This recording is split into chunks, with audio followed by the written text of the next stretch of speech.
കേരളീയ സമാജം അംഗങ്ങളുടെ പ്രത്യേകിച്ച് ഒരു ശ്രദ്ധ ക്ഷണിക്കൽ ആവശ്യമുണ്ട് എന്ന് തോന്നുന്നില്ല. കാരണം ഈ പുതിയ ഭരണസമിതി അധികാരത്തിലേറ്റതിന് ശേഷം നിരവധി വ്യത്യസ്തങ്ങളായ വ്യതിരിക്തങ്ങളായ പ്രോഗ്രാമുകളുമായി ഈ ഭരണസമിതി മുന്നോട്ട് ചലിച്ചുകൊണ്ടിരിക്കുകയായിരുന്നു. ഇപ്പോഴും അത് തുടർന്നുകൊണ്ടിരിക്കുന്നു. അതിന്റെ ഒരു ഭാഗം എന്ന നിലയ്ക്കാണ് കേരളീയ സമാജത്തിന്റെ തിരഞ്ഞെടുത്ത ഭരണസമിതി അംഗങ്ങൾ നമ്മുടെ കേരളീയ സമാജം അംഗങ്ങൾക്ക് കേരളീയ സമാജത്തിന്റെ ഭരണസമിതിയോട് എന്താണ് സംവദിക്കാനുള്ളത്, ഈ വിവരം അറിയുന്നതിന് വേണ്ടി കഴിഞ്ഞ കുറേ മാസങ്ങളായി നമ്മുടെ ഏതാണ്ട് 9 ലൈബ്രറികളാണ് നമുക്കുള്ളത്. ഇത്രയും ലൈബ്രറികളുള്ള ഒരു സംഘടന മറ്റെവിടെയെങ്കിലും കാണാൻ സാധിക്കുമോ എന്നുള്ളത് തന്നെ സംശയത്തിലാണ്.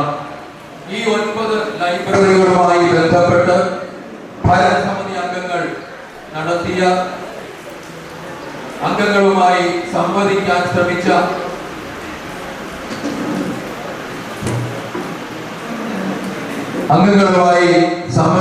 ശ്രമിച്ചതിന്റെ പരിണിത ഫലം എന്ന നിലയ്ക്കാണ് ഓരോ ലൈബ്രറി വിസിറ്റിലും അവിടെ ഒത്തുകൂടിയ നമ്മുടെ ബഹുമാനപ്പെട്ട സ്നേഹം നിറഞ്ഞ കേരളീയ സമാജ അംഗങ്ങൾ നിരവധി ആവശ്യങ്ങൾ ഈ ഭരണസമിതിയോട് ആവശ്യപ്പെടുകയുണ്ടായി.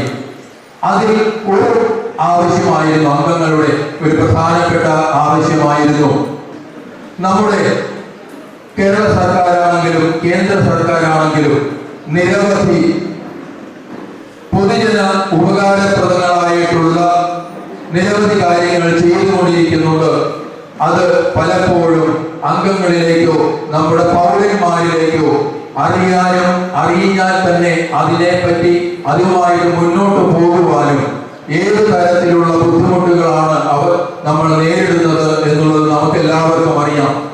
അത്തരത്തിൽ വിവിധങ്ങളായിട്ടുള്ള സേവന വ്യവസ്ഥിതികൾ, ഗവൺമെന്റിന്റെ നിരവധി സേവന വ്യവസ്ഥിതികളെ നമ്മുടെ അംഗങ്ങൾക്ക് എങ്ങനെ ഉപകാരപ്രദമാക്കാം എന്നുള്ളതിനെ പറ്റി അംഗങ്ങൾ ആലോചിക്കുകയും അംഗങ്ങൾ ഭരണസമിതിയോട് സംസാരിക്കുകയും ചെയ്തപ്പോൾ നമ്മുടെ കേരളീയ സമാജത്തിന്റെ ഭരണസമിതി ഗവേണിംഗ് കൗൺസിൽ മീറ്റിംഗ് ചേരുകയും അതിനോടനുബന്ധിച്ച് നമ്മൾ അംഗങ്ങൾക്ക് വേണ്ടി ഒരു തീരുമാനമെടുക്കുകയുണ്ടായി. ആദ്യമായി അതിന്റെ ഇന്നത്തെ ഈ മീറ്റിംഗ് കൂടിയിരിക്കുന്നത് തന്നെ അതിനു വേണ്ടിയുള്ളതാണ്. നമ്മളുടെ അംഗങ്ങളുടെ ഒരാവശ്യം നോർക്ക എന്ന് പറയുന്ന നമ്മുടെ കേരളത്തിന്റെ ഒരു വലിയ ബൃഹത്തായ സംരംഭം, ഈ നോർക്കയുടെ വിവിധങ്ങളായിട്ടുള്ള ഉപകാരപ്രദങ്ങളായിട്ടുള്ള നിരവധി കാര്യങ്ങൾ നോർക്ക ചെയ്തുകൊണ്ടിരിക്കുന്നുണ്ട്. അതിനെപ്പറ്റി നമ്മൾ ഈ അംഗങ്ങൾക്ക് എങ്ങനെ നമുക്ക് പ്രാപ്യമാക്കാം, ആ വ്യവസ്ഥകളെല്ലാം നമുക്ക് എങ്ങനെ അംഗങ്ങൾക്ക് പ്രാപ്യമാക്കാം എന്നുള്ളതിനെ കുറിച്ച് ആലോചിക്കുകയും അതിന് തീരുമാനമെടുക്കുകയും ചെയ്തതിന്റെ പരിണിത ഫലമായിട്ടാണ് ഇന്നിവിടെ ഈ ക്യാമ്പ് അഥവാ സെമിനാർ ഉദ്ഘാടനം ചെയ്യാൻ ഒരുങ്ങുന്നത് എന്നുള്ളത് വളരെ സന്തോഷപൂർവ്വം അറിയിക്കട്ടെ. ഈ ചടങ്ങിലേക്ക് ആദ്യമായി ബഹുമാനപ്പെട്ട കേരളീയ സമാജം പ്രസിഡന്റ് ശ്രീ രാധാകൃഷ്ണൻ നായരെ ക്ഷണിക്കുകയാണ്. Vice president Shri Soma Madhu,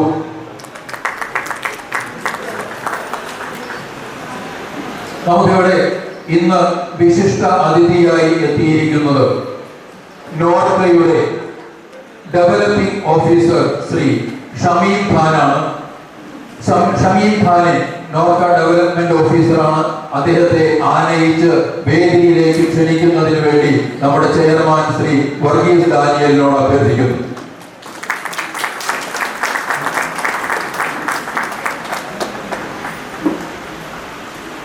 general secretary Shri Rajasekharan Nair, finance secretary Shri Binoy Thomas, arts and cultural secretary Shri Suresh Babu, treasurer Shri Manoj Kumar, governing council അംഗങ്ങളായ Shyama K Nair, Kantha Nair, Girish, Jayarajan, Satheesan Pillai, Shaju Nair, Shri Aneesh Poroth, Vinayan C, Varghese Thomas, Murali Nair, Unnikrishnan Nair, Unni K, Pradeep Kumar E B, Raghunathan V K. അടുത്തതായി internal auditors Shri Mathai C D, Biju Valayangad. ഇവരാണ് കേരളീയ സമാജത്തിനെ നയിക്കുന്നവർ.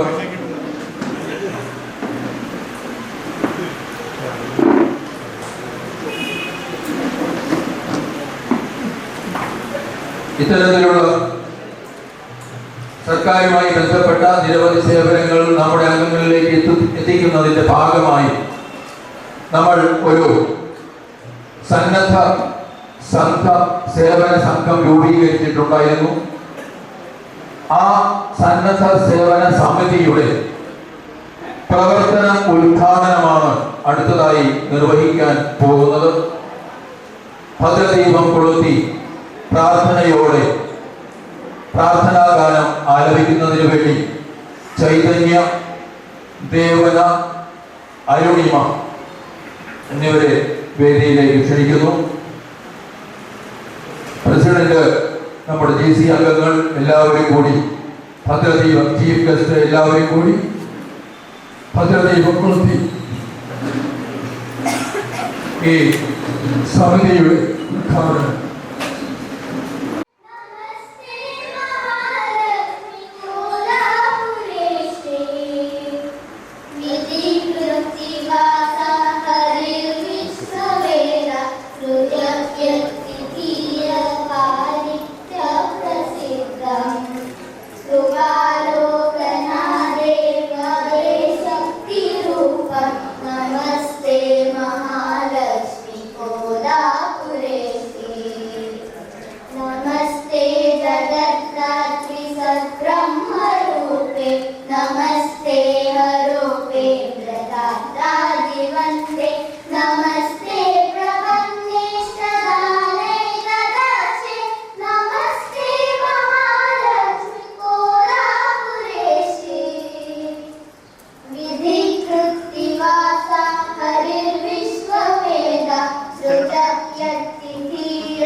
ഈ സന്നദ്ധ സേവന സമിതിയുടെ ഉദ്ഘാടന കർമ്മം നിർവഹിച്ചിരിക്കുകയാണ്. അടുത്തതായി വേദിയിലിരിക്കുന്നവർക്കും ഇവിടെ സന്നിഹിതരായിരിക്കുന്ന സദസ്യർക്കും സ്വാഗതം ആശംസിക്കുന്നതിന് വേണ്ടി നമ്മുടെ ജനറൽ സെക്രട്ടറി ശ്രീ രാജശേഖരൻ നായരോട് അഭ്യർത്ഥിക്കുകയാണ്.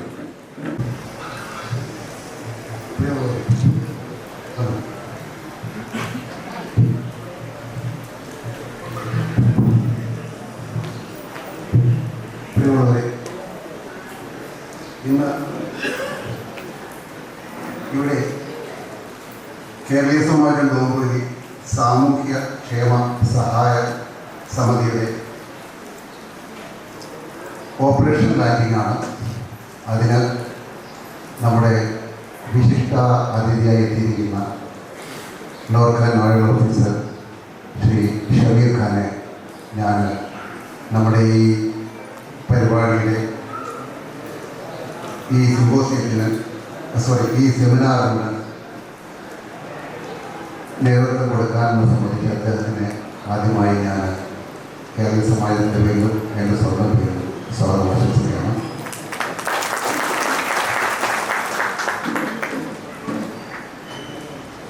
നോർക്കയിൽ വേറെ 1-2 ഓഫീസേഴ്സ് നമ്മുടെ കൂടെ വന്നിട്ടുണ്ട്. പക്ഷേ അവർ സദസ്സിൽ ഇരിപ്പുണ്ട്. അദ്ദേഹത്തിന് കൂടെ വന്ന അവരെയും ഞാൻ നമ്മുടെ ഈ ഇന്നത്തെ സെമിനാറിലേക്ക് സ്വാഗതം ചെയ്യുകയാണ്. നമ്മുടെ വേദിയിൽ ഇരിക്കുന്നവരെ സ്വാഗതം ചെയ്യുക എന്ന് പറയുന്നത് ഒരു ശരിയായ കാര്യമല്ലാന്ന് എനിക്ക് തോന്നുന്നു. ഞാൻ അവർക്ക് സ്വാഗതം പറയുന്നില്ല. കാരണം അവരെല്ലാവരും ഈ സാമൂഹ്യ ക്ഷേമ പരിപാടിയുടെ നെടുത്തുകൊണ്ടതാണ്. അതുകൊണ്ട് അവർക്ക് സ്വാഗതം പറയുന്നില്ല. അവരൊക്കെ ഇതിൻ്റെ കൂടെയുള്ള ആൾക്കാരാണെങ്കിലും ഇന്നിവിടെ നമ്മുടെ ഈ സദസ്സിൽ എത്തിയിട്ടുള്ള നമ്മുടെ സ്നേഹനദികളായ എല്ലാ അംഗങ്ങളെയും ഞാൻ ഇന്നത്തെ ഈ സെമിനാറിലേക്ക് സ്വാഗതം ചെയ്യുന്നു. കേരളീയ സമാജം ഡോംബുവരയുടെ ഈ ഭരണസമിതി അധികാരത്തിൽ ഏറിയപ്പോൾ മുതൽ നമ്മുടെ അംഗങ്ങൾക്ക് വേണ്ടി പ്രയോജനകരമായിട്ടുള്ള സമാജത്തിൻ്റെയും അല്ലാതെയുമുള്ള പല സംരംഭങ്ങളും നമ്മുടെ മെമ്പർമാരിലേക്ക് എത്തിക്കുക എന്നുള്ള ഒരു ശ്രമം തുടക്കം മുതലേ ഞങ്ങൾ നടത്തി വരികയാണ്. സമാജത്തിൻ്റെ പല കാര്യങ്ങളെക്കുറിച്ചും ഞാനിവിടെ വിശദീകരിക്കാൻ പോയി കഴിഞ്ഞാൽ അതിന് വളരെയധികം സമയം പോകും. നമ്മളിപ്പോൾ തന്നെ ആൾറെഡി കുറച്ച് ലേറ്റായിരിക്കുകയാണ്. അതുകൊണ്ട് ഞാൻ അത്തരം കാര്യങ്ങളിൽ കടക്കുന്നില്ലെങ്കിൽ വളരെ ചെറിയ രീതിയിൽ ഞാൻ 1-2 കാര്യങ്ങൾ പറയണം. ഒന്നാമത് കേരളീയ സമാജത്തിന് ഈ ഭരണസമിതിയുടെ വളരെ കാലം കൊണ്ടിട്ടുള്ള ഒരാഗ്രഹമായിരുന്നു കേന്ദ്ര, മഹാരാഷ്ട്ര, കേരള, സംസ്ഥാന സർക്കാരുകൾ ഇന്ന് പ്രഖ്യാപിച്ചിട്ടുള്ള പല ജനകീയമായിട്ടുള്ള അല്ലെങ്കിൽ നമുക്ക് പ്രയോജനപ്പെടുന്ന പല പദ്ധതികളും നമ്മൾ ഡോംബുവലി മലയാളികൾക്ക് അറിയാവുന്നത്. അത് നമ്മൾ അറിയാൻ ശ്രമിക്കാനിട്ടല്ല, പക്ഷേ ജീവിത തിരക്കുകളിൽ നമ്മുടെ ദിവസേനയുള്ള ജീവിക്കാനുള്ള പഠിച്ചിട്ട് നമ്മൾ പല കാര്യങ്ങളും നമുക്കറിയാനുള്ള സമയമോ സാവകാശമോ ഇല്ലാതെ പോകുന്നു എന്നുള്ളതാണ് അതിൻ്റെ സത്യാവസ്ഥ. അങ്ങനെയുള്ള പ്രവർത്തനങ്ങൾ നമ്മുടെ അംഗങ്ങളിലേക്ക് എത്തിക്കുക എന്നുള്ളത് കേരളീയ സമാജത്തിൻ്റെ ഒരു ധർമ്മമായിട്ട് അല്ലെങ്കിൽ അവരുടെ ഒരു റെസ്പോൺസിബിലിറ്റി ആയിട്ട് ഈ ഭരണസമിതി കണ്ടതിൻ്റെ ആദ്യമായിട്ടുള്ള ഒരു ഉദാഹരണമാണ് നമ്മുടെ ഈ സാമൂഹ്യ വെൽഫെയർ ഇതിൻ്റെ രൂപീകരണം. അപ്പോൾ ഇന്ന് നമ്മൾ കേരള ഗവൺമെൻറ്റിൻ്റെ നോർക്ക റൂട്ട്സിൻ്റെ പല നോൺ റെസിഡൻറ്റ് കേരളൈറ്റ്സിനുള്ള പല സ്കീമുകളും നമുക്കറിയില്ല. അപ്പോൾ അത് നമുക്ക് പറഞ്ഞു കൊടുക്കണമെന്നുണ്ടെങ്കിൽ നമുക്ക് വളരെ നമ്മുടെ കയ്യെത്തുന്ന ദൂരത്ത് തന്നെ നോർക്കയുടെ ഓഫീസറായിട്ടുള്ള ആളുണ്ട്. അങ്ങനെ ശ്രീ ഷമീഖാനുമായിട്ട് ബന്ധപ്പെടുകയും അദ്ദേഹം ഉടൻ തന്നെ നിങ്ങൾ ഡേറ്റ് ഫിക്സ് ചെയ്ത് വരാമെന്നുള്ള ഒരു സന്നദ്ധത കൂടി കാണിക്കുകയും ചെയ്തപ്പോൾ നമ്മുടെ ഈ ശ്രമത്തിന് ഒരു ആദ്യമായിട്ടുള്ള ഒരു ഇതൊക്കെ ഉണ്ടായിരുന്നതാണ്. ശ്രീ ഷമീഖാന് നമ്മളെ ഇതിനു വേണ്ടി അധികം നടത്താതെയും അല്ലെങ്കിൽ പുറകെ നടത്താതെയും ഒക്കെ ഇതിന് പെട്ടെന്ന് തന്നെ ഇതിലേക്ക് വരാനുള്ള ഒരു ഇത് കാണിച്ചതിന് അദ്ദേഹത്തിന് ഞാൻ പ്രത്യേകം ഒരു സമാജത്തിൻ്റേതായിട്ടുള്ള ഈ ഭരണസമിതിയായിട്ടുള്ള ഒരു നന്ദിയോടെ രേഖപ്പെടുത്തുകയാണ്. നോർക്കയുടെ പ്രവർത്തനങ്ങളെക്കുറിച്ച് നമ്മൾ അറിയാൻ വയ്യാത്ത പല കാര്യങ്ങളും ശ്രീ ഷമീഖാൻ നമുക്ക് എക്സ്പ്ലെയിൻ ചെയ്യും. ഇതുകൊണ്ട് വളരെയധികം പ്രയോജനമുള്ള കേരള ഗവൺമെൻറ് ഒരു സ്കീമാണ്. അത് ഞങ്ങളെല്ലാവരും വേണ്ട വിധത്തിൽ പ്രയോജനപ്പെടുത്തുമെന്ന് ഈ ഭരണസമിതിക്ക് വിശ്വാസമുണ്ട്. കൂടാതെ ഇതിന് ശേഷം നമ്മൾ മഹാരാഷ്ട്ര ഗവൺമെൻറ്റിൻ്റെതായിട്ടുള്ള എല്ലാവർക്കും വേണ്ടിയുള്ള ഇന്ന് മഹാരാഷ്ട്രയിൽ താമസിക്കുന്ന പലർക്കും വേണ്ടിയിട്ടുള്ള ചില സ്കീമുകളുണ്ട്. അതുപോലെ തന്നെ കേന്ദ്ര ഗവൺമെൻറ്റിൻ്റെ ആധാർ കാർഡുകൾ, മറ്റ് ഇൻഷുറൻസ് പദ്ധതികൾ, ഒരുപാട് സ്കീമുകൾ ഇന്ന് നിലവിലുണ്ട്.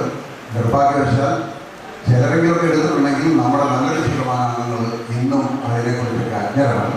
തീർച്ചയായിട്ടും വരും ദിവസങ്ങളിൽ ഈ വകയുള്ള കാര്യങ്ങൾ ഈ ഭരണസമിതി മുൻകൈയെടുത്ത് ഈ വെൽഫെയർ നമ്മുടെ ഈ സാമൂഹ്യ ക്ഷേമ സമിതിയുടെ നേതൃത്വത്തിൽ അതിനുള്ള ശ്രമങ്ങൾ തുടർന്ന് ഉണ്ടാകും.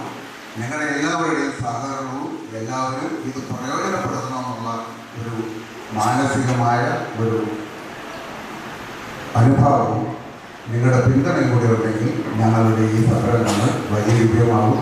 അത്തരത്തിലുള്ള ഒരു സഹായ സഹകരണങ്ങൾ നിങ്ങളിൽ പ്രതീക്ഷിച്ചുകൊണ്ട് ഞാൻ എൻ്റെ വാക്കുകൾ നിർത്തുകയാണ്. എല്ലാവർക്കും ഒരിക്കൽ കൂടി നമസ്കാരം. Thank you.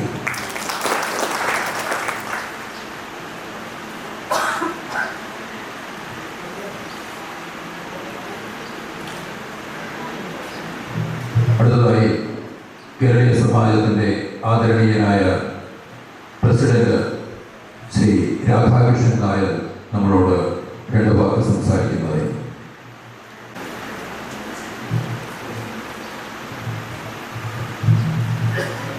ആദരണീയനായ വിശിഷ്ടാതിഥി ശ്രീ അമീർ ഖാൻ, ബഹുമാന്യനായ സമാജം ചെയർമാൻ ശ്രീ വർഗീസ് സർ, വേദിയിലിരിക്കുന്ന എൻ്റെ സഹപ്രവർത്തകരിൽ എൻ്റെ മുന്നിലിരിക്കുന്ന മഹാരഥികളായ ഉമ്മൻ ദേവ് സാറ്, പാലേട്ടൻ, ടി പി വാസു സാറ്, മറ്റ് സഹോദരന്മാരെ, സഹോദരിമാർ, 2022 ഇലക്ഷൻ മത്സരിക്കുമ്പോൾ സമാജപക്ഷം ഇറക്കി ഒരു മാനിഫെസ്റ്റോയിൽ ഒരു കാര്യം വ്യക്തമായി പറഞ്ഞിരുന്നു. ഗന്ധഗോപുരത്തിലിരിക്കുന്ന നമ്പുകാക്കന്മാരായിരിക്കില്ല സമാജപക്ഷത്തിൻ്റെ ഭരണകർത്താക്കൾ. അവർ ജനങ്ങളിലേക്ക് ഇറങ്ങിച്ചെല്ലുകയും സമൂഹത്തിൻ്റെ നാഡീസ്പന്ദനം പറ്റിച്ചറിയുകയും അതിനോട് പ്രതികരിക്കുകയും ചെയ്യുന്നതിൽ പ്രതിബദ്ധരായിരിക്കും എന്ന് നമ്മളുടെ സഹോദരങ്ങളോട് പറഞ്ഞിരുന്നു. അത്തരത്തിലുള്ള ഒരു പ്രസ്ഥാനത്തിൻ്റെ ഒരു ആഗ്രഹത്തിൻ്റെ പൂർത്തീകരണമാണ് ഇന്നിവിടെ നമ്മൾ കണ്ടുകൊണ്ടിരിക്കുന്നത്. പ്രസ്ഥാനങ്ങളെപ്പറ്റി പറയുമ്പോൾ എല്ലാ പുരോഗമന പ്രസ്ഥാനങ്ങളും എല്ലാ വിപ്ലവകരമായ പ്രസ്ഥാനങ്ങളുടെയും വീട്ടിലും കേരളം എന്ന ചെറിയ സംസ്ഥാനമാണ്. കാരണം എന്തു നോക്കിയാലും മാവേലി സ്റ്റോറാവട്ടെ, കുടുംബശ്രീ ആവട്ടെ, ഇത്തരം പ്രസ്ഥാനങ്ങൾ കേരളത്തിലെ മണ്ണിൽ നിന്നാണ് ഉരുത്തിരിഞ്ഞത്. മാവേലി സ്റ്റോറിനെ പറ്റി പറയുമ്പോൾ എനിക്ക് വ്യക്തമായിട്ട് അറിയാം, ഈ ചന്ദ്രശേഖരനാഥ് സാറായിരുന്നു അന്ന് ഭക്ഷ്യവകുപ്പ് മന്ത്രി. അയ്യന്താവസ്ഥ കാലഘട്ടത്തിലെ ഈ മാവേലി സ്റ്റോർ ഉദ്ഘാടനം ചെയ്ത ശ്രീമതി ഇന്ദിരാഗാന്ധിയായിരുന്നു. ഇന്ദിരാഗാന്ധി അദ്ദേഹത്തോട് പറഞ്ഞു, എനിക്ക് നിങ്ങളെ പോലെയുള്ള ആളുകളില്ല എന്നുള്ളതാണ് ഒരു പ്രശ്നം. കോൺഗ്രസിൽ വരികയാണെങ്കിൽ രാജ്യസഭയിലെടുത്തിട്ട് ഞാൻ താങ്കളെ കേന്ദ്രത്തിലെ ഭക്ഷ്യവകുപ്പിൻ്റെ ചുമതലയിൽ നിന്ന് മന്ത്രിയാക്കാമെന്ന് പറഞ്ഞിരുന്നു. അത്ര വരെ പ്രശംസ പിടിച്ചുവെച്ച പദ്ധതികളായിരുന്നു ഉണ്ടായിരുന്നത്. എന്തിനു പറയുന്നു, 1967 പി കെ കുഞ്ഞി സാഹിബ് ധനമന്ത്രിയായിരിക്കുമ്പോൾ വിഭാവനം ചെയ്ത് നടപ്പാക്കിയതാണ് ലോട്ടറി, കേരള ലോട്ടറി. ഇതെല്ലാം മറ്റ് സംസ്ഥാനങ്ങൾ അനുകരിക്കുകയും കേരളം എല്ലാത്തിനും മാതൃകയാകുകയും ചെയ്തു. അതുപോലെ തന്നെയാണ് ഈ നോർക്ക എന്നാണ് ഞാൻ മനസ്സിലാക്കുന്നത്. നോൺ റെസിഡൻറ്റ് കേരളൈസ് അഫയേഴ്സ് എന്ന നോർക്ക. ഞാൻ സ്വല്പം കാടും പടർത്തും തല്ലിയത് എന്തിനാണെന്ന് വെച്ചാൽ ഈ നോർക്കയെ പറ്റി എനിക്ക് വലിയ വിവരമൊന്നും. കാരണം നോർക്ക പ്രവാസികളെ സഹായിക്കുന്ന ഒരു പ്രസ്ഥാനമാണ് എന്നെനിക്കറിയാം. പിന്നെ ഞാൻ കൂടുതൽ മനസ്സിലാക്കാൻ പോയിട്ടുമില്ല. അതിൻ്റെ കാരണം എന്താണെന്ന് പറഞ്ഞാൽ, നോർക്കയുടെ ആനുകൂല്യങ്ങളുടെ അതിർവരമ്പിന് വെളിയിൽ നിൽക്കുന്ന ഒരു മനുഷ്യനാണ് ഞാൻ. കാരണം എൻ്റെ തലനിരക്ക് നിങ്ങൾക്ക് എല്ലാവർക്കും അറിയാം, അതിനനുസരിച്ച് പ്രായമുണ്ട്. അത്തരക്കാരെ നോർക്ക യോജിക്കുന്നില്ല എന്നാണ് എനിക്ക് തോന്നുന്നത്. അതുകൊണ്ട് തന്നെ നോർക്ക കൂടുതലും എൻ്റെ മുന്നിലിരിക്കുന്ന കറുത്ത മുടിയുള്ള ചുരുളിയുറുപ്പുള്ള ചെറുപ്പക്കാർക്കായിരിക്കും കൂടുതൽ പ്രയോജനം ചെയ്യുക എന്നാണ് എനിക്ക് തോന്നുന്നത്. ഇനി രണ്ടാമതായിട്ട് പറഞ്ഞാൽ, സ്റ്റേറ്റ് ഗവൺമെൻറ്റിനെ പറ്റി പറഞ്ഞാൽ, ഈ കേരള ഗവൺമെൻറ്റാണ് പലവിധ പെൻഷനുകൾ നടപ്പിലാക്കിയത്. വിധവാ പെൻഷനുണ്ട്, തൊഴിലില്ലായ്മ വേതനമുണ്ട്, വയോജനങ്ങൾക്കുള്ള പെൻഷനുണ്ട്, കർഷകർക്കുള്ള പെൻഷനുണ്ട്, ക്ഷീരകർഷകർക്കുള്ള പെൻഷനുണ്ട്. അങ്ങനെ ഒരു മൈൽ നീളമുള്ള വിവിധ തരം പെൻഷനുകളുണ്ട്. എൻ്റെ അറിവ് ശരിയാണെങ്കിൽ ഇതെല്ലാം മഹാരാഷ്ട്ര ഗവൺമെൻറ് നടപ്പാക്കുന്നുണ്ട്. നമ്മൾ അതിനെപ്പറ്റി പഠിക്കാനും അതിനുവേണ്ടി പ്രവർത്തിക്കാനും തയ്യാറാവുന്നില്ല എന്നുള്ളതാണ് വസ്തുത. ഗവൺമെൻറ് ഓഫീസുകൾ കയറി ഇറങ്ങിയാൽ ഈ പദ്ധതികളെ പറ്റി നമുക്ക് പഠിക്കാൻ പറ്റും. അതിൻ്റെ പ്രയോജനം നമ്മൾക്കും നമ്മളുടെ സഹോദരങ്ങൾക്കും ഭാഗം കൊടുക്കുവാനും പറ്റും. പക്ഷേ രണ്ടക്കം കൂട്ടിമുട്ടിക്കാൻ തത്രപ്പാട് പെടുന്ന പ്രവാസി മലയാളികൾ ഇതെല്ലാം പഠിക്കാൻ സമയമെവിടെ? അത് തന്നെയുമല്ല, സ്വത്തവേ ഇതെല്ലാം 10-5 കൊടുത്താലും വേണ്ടില്ല ആരെക്കൊണ്ടെങ്കിലും ജയിക്കാമെന്നുള്ള പ്രവണത മലയാളിയുടെ രക്തത്തിൽ കലർന്നിട്ടുണ്ട് എന്ന് ഞാൻ പറഞ്ഞാൽ നിങ്ങൾ എന്നോട് ക്ഷമിക്കണം, അത് സത്യം തന്നെയാണ്. അതുകൊണ്ട് തന്നെയാണ് പല പ്രസ്ഥാനങ്ങളും പല പദ്ധതികളും നമ്മൾ അറിയപ്പെടാതെ പോവുകയും ബിരുദന്മാർ അതിൽ നിന്നെല്ലാം മുതലെടുക്കുകയും ചെയ്യുന്നത്. ഇങ്ങനെയുള്ള കാര്യങ്ങളെല്ലാം മുൻകണ്ടുകൊണ്ട് ആണ് നമ്മളുടെ സാമൂഹ്യക്ഷേമ സഹായ സമിതിക്ക് രൂപം കൊടുത്തിരിക്കുന്നുണ്ട്. എനിക്ക് ഉത്തമ വിശ്വാസമുണ്ട്, ഇന്നലത്തേക്കാൾ നാളെ വളരെയധികം വ്യതിയാനങ്ങളുണ്ടാവും. അത് നിങ്ങൾക്കോർക്കും ഓരോരുത്തർക്കും അനുഭവിച്ചറിയാം. ഈ നോർക്കയെ പറ്റി പറയുമ്പോൾ എനിക്ക് തോന്നുന്നത് നോർക്കയ്ക്ക് വേണ്ടി മാത്രം എല്ലാ ഇതിലും കഴിയുന്ന നോർക്കയ്ക്ക് വേണ്ടി മാത്രം നോർക്കയുടെ ഒരു നോഡൽ ഓഫീസർക്ക് ഇവിടെ വന്നിട്ടുണ്ട്. അതുപോലെ കേരളീയ സമാജത്തിനും ഒരു കൊള്ളാവുന്ന ഒരു ആള് നോർക്കയുടെ കാര്യങ്ങൾ മാത്രം ഡീൽ ചെയ്യാനുണ്ട് എങ്കിൽ അത് നന്നായിരിക്കും എന്നെനിക്ക് തോന്നുന്നു. അതിന് നമ്മുടെ കൂട്ടത്തിൽ പറയാനായ പലരുമുണ്ട്, സമയമുള്ളവരുണ്ട്, വിവരമുള്ളവരുണ്ട്, സന്നദ്ധതയുള്ളവരുണ്ട്. അതുകൊണ്ട് അത്തരം ഒരു കാര്യം കൂടെ നമ്മൾ ആലോചിക്കണം. രാജാൻ പറഞ്ഞു വളരെ കറക്റ്റാണ്. ഒരുപാട് നമ്മൾ ലേറ്റായിട്ടാണ് പറഞ്ഞത്. അതുകൊണ്ട് ഇനിയും ഞാൻ കണ്ടക്ടോളം ചെയ്താൽ നിങ്ങൾ എൻ്റെ കണ്ടത്തിന് പിടിക്കും എന്നുള്ളതിന് ഒരു സംശയമില്ല. അതുകൊണ്ട് നമ്മുടെ ഈ പദ്ധതി ഒരു വൻ വിജയമാവട്ടെ. രോഗി വലിയ കേരളീയ സമാജം അംഗമാണെങ്കിലും അല്ലെങ്കിലും എന്തെല്ലാം സഹായങ്ങൾ നമുക്ക് ചെയ്യാൻ പറ്റും അതെല്ലാം ചെയ്യും എന്ന് പ്രതിജ്ഞ എടുത്തുകൊണ്ട് നിർത്തട്ടെ. നന്ദി, നമസ്കാരം. Thank you. അടുത്തതായി നമ്മുടെ ബഹുമാനപ്പെട്ട ചെയർമാൻ ശ്രീ വർഗീസ് ഡാനിയൽ നമ്മളോട് സംവദിക്കുന്നത്.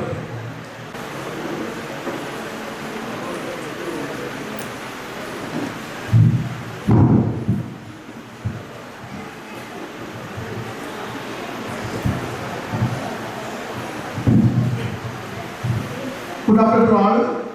Respected Samajam President Ramakrishnan Nair, Vice President Somadu, our Chief Guest, Norka Nodal Officer Mr. Samim Khan, my colleagues DC Mugar, Dr. Umman Dev sir, active members Samaja sisters, എല്ലാവർക്കും എൻ്റെ നമസ്കാരം.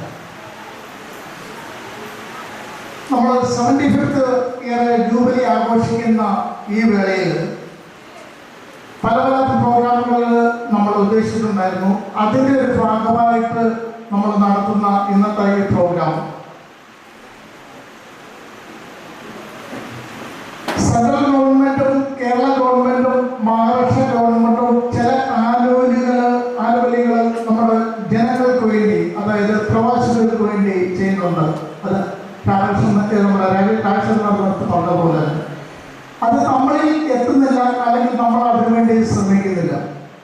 അതിൻ്റെ ഒരു ഭാഗമായിട്ട് കേരള ഗവൺമെൻറ് ചെയ്യുന്ന ചില ആനുകൂല്യങ്ങൾ നമ്മുടെ ജനങ്ങളിൽ എത്താനെ കൊണ്ട് നോർക്കയുടെ ഭാഗമായിട്ട് നോഡൽ ഓഫീസറായിട്ടുള്ള മിസ്റ്റർ സമീർ ഖാനെ നമ്മൾ വിളിച്ചിരിക്കുന്നത്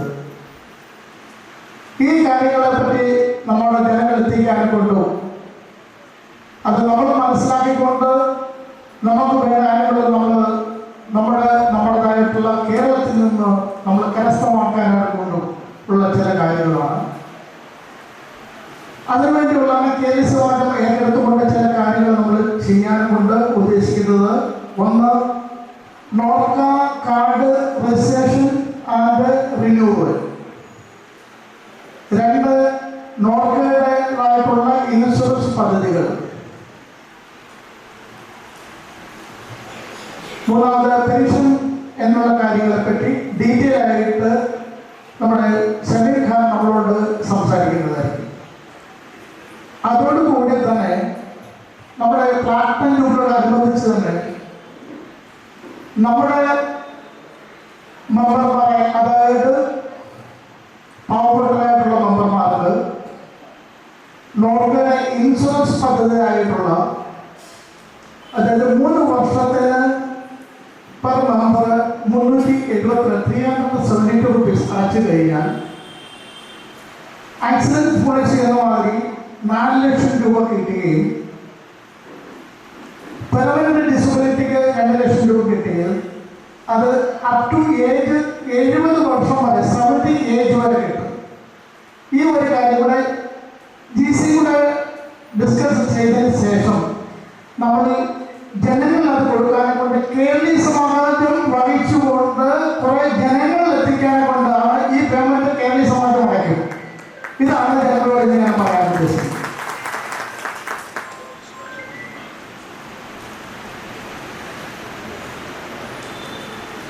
പിന്നെ സെൻട്രൽ ഗവൺമെന്റ് ചെയ്യുന്ന ചില കാര്യങ്ങളുണ്ട്. അത് ഒരു പക്ഷേ നമുക്ക് എല്ലാ കാര്യങ്ങളും അറിയില്ല. അത് ഒന്ന് Aadhaar card, Ayushman Bharat health account. 2, ഇപ്പം ഈ കഴിഞ്ഞിടയ്ക്ക് ഇലക്ഷൻ നമുക്ക് അറിയാം, ഒരുപാട് ആൾക്കാർക്ക് വോട്ടർ പട്ടികയിൽ പേരില്ല. അപ്പൊ അത് ആ വോട്ടർ കാർഡ് രജിസ്ട്രേഷൻ ചെയ്യാൻ കൊണ്ടും അതുപോലെ ആധാർ കാർഡ് രജിസ്ട്രേഷൻ ചെയ്യാൻ കൊണ്ടും അത് റിന്യൂ ചെയ്യാൻ കൊണ്ടും പേരുകൾ തിരുത്താനുള്ള ഒരു ഹെൽപ്പ് ഡെസ്ക് മാതിരി നമ്മുടെ GCയിൽ നിന്ന് 3 പേരെ നമ്മൾ തിരഞ്ഞെടുത്തിട്ടുണ്ട്. അത് 1 പ്രദീപ് വാസു, 2 വർഗീസ് തോമസ്, 3 മുരളീധരൻ നായർ. ഗവൺമെന്റ്സിന്റെ ഭാഗത്ത് നിന്ന് ഈ 3 പേരെയാണ് തിരഞ്ഞെടുത്തിരിക്കുന്നത്. അവർക്ക് ഹെൽപ്പ് ചെയ്യാനെ കൊണ്ടും ജനങ്ങളിൽ എത്തിക്കാനെ കൊണ്ടും ജനങ്ങളിലോട്ട് സമ്മർദ്ദം കൊടുക്കാനെ കൊണ്ടും ഒരു കൺവീനർ എന്ന നിലയിൽ PV പവിത്രൻ നായരെ നമ്മൾ തെരഞ്ഞെടുത്തിരിക്കുകയാണ്. അതുപോലെ അദ്ദേഹത്തിന്റെ കൂടെ വർക്കിംഗ് കൺവീനറായിട്ട് 3 പേരെ കൂടെ നമ്മൾ തിരഞ്ഞെടുക്കുന്നുണ്ട്. കാരണം നമ്മുടെ സമാജത്തിൽ തന്നെ ഏകദേശം 9,000 ചിലാനം മെമ്പേഴ്സ് ലൈവായിട്ടുണ്ട്. അതിന് പേര് പല ആൾക്കാർക്കും ബുദ്ധിമുട്ട് കാര്യങ്ങളുണ്ടെങ്കിൽ 2-3 ആൾക്കാരെ കൊണ്ട് പറ്റില്ല, അതിന് കൂടുതൽ ആൾക്കാർ വേണം. അതിന് വർക്കിംഗ് കൺവീനറായിട്ടുള്ള 3 പേരുകളെ കൂടെ നമ്മൾ പേര് നിശ്ചയിച്ചിട്ടുണ്ട്. അതൊന്നാണ് സാബു TV താക്കുറളി, 2 സുരേന്ദ്രൻ നായർ താക്കുറളി, 3 VJ ജോൺ. ഇവരുടെ മൊബൈൽ നമ്പർ കാര്യങ്ങളായിരിക്കും. ഏതെങ്കിലും ആൾക്കാർക്ക് എന്തെങ്കിലും ആവശ്യമായിട്ട് ഇതുമായിട്ട് റിലേറ്റഡ് ആവശ്യങ്ങളുണ്ടെങ്കിൽ അവരെ സമീപിച്ചു കഴിഞ്ഞാൽ അവരുടെ ലിമിറ്റിൽ നിന്നുകൊണ്ട് ജനങ്ങളുടെ പ്രയാസങ്ങൾ മാറ്റി കൊടുക്കുന്നതായിരിക്കും ഈ ഇതുമായിട്ട് റിലേറ്റഡ് ആയിട്ടുള്ളത്. പിന്നെ നമ്മൾ പ്ലാറ്റിനം ജൂബിലിയോടനുബന്ധിച്ച് നമ്മുടെ എല്ലാ ലൈബ്രറികളിലും ഫ്രീ ആയിട്ട് ഡെയിലി ക്ലാസ്സുകൾ നമ്മൾ നടത്തിക്കൊണ്ടിരിക്കുന്നുണ്ട്. കഴിഞ്ഞ വർഷം 150-150 ലേഡീസ് നമ്മളവിടെ നിന്ന് പഠിച്ചിട്ടിറങ്ങിയിട്ടുണ്ട്. അവർക്ക് സർട്ടിഫിക്കറ്റ് നമ്മൾ കൊടുക്കുകയും ചെയ്തു. മാത്രമല്ല അവരിന്ന് വീടുകളിൽ സിലൈ മെഷീൻ ഇട്ടുകൊണ്ട് അതായത് ബിൽഡിങ്ങുള്ള ചെറിയ ചെറിയ വർക്കുകളും അടുത്ത ലൈറ്റുള്ള വർക്കുകളും ചെയ്തുകൊണ്ട് ഒരു സ്റ്റാർട്ടപ്പ് എന്നുള്ള രീതിയിൽ സ്വന്തം കാലിൽ നിന്നുകൊണ്ട് പൈസകൾ സമ്പാദിക്കാൻ തുടങ്ങി എന്നുള്ളൊരു വാർത്ത കഴിഞ്ഞിടയ്ക്ക് മനസ്സിലായിട്ടുണ്ട്. അത് നല്ലതായിട്ടൊരു കാര്യമാണ്. ഇപ്പോൾ 2ാമത്തെ ബാച്ചായിട്ടുള്ള 5 ലൈബ്രറികൾ നമ്മൾ ഇതിനോടനുബന്ധിച്ച് ടൈലറിംഗ് ക്ലാസ് തുടങ്ങിക്കഴിഞ്ഞു. 170ഓളം ലേഡീസാണ് നമ്മുടെ മെമ്പർമാർ ഇതുവരെ അവിടെ വന്നിട്ടുള്ളത്. അത് കഴിഞ്ഞ ശേഷം അഡ്വാൻസ് കോഴ്സ് എന്നുള്ള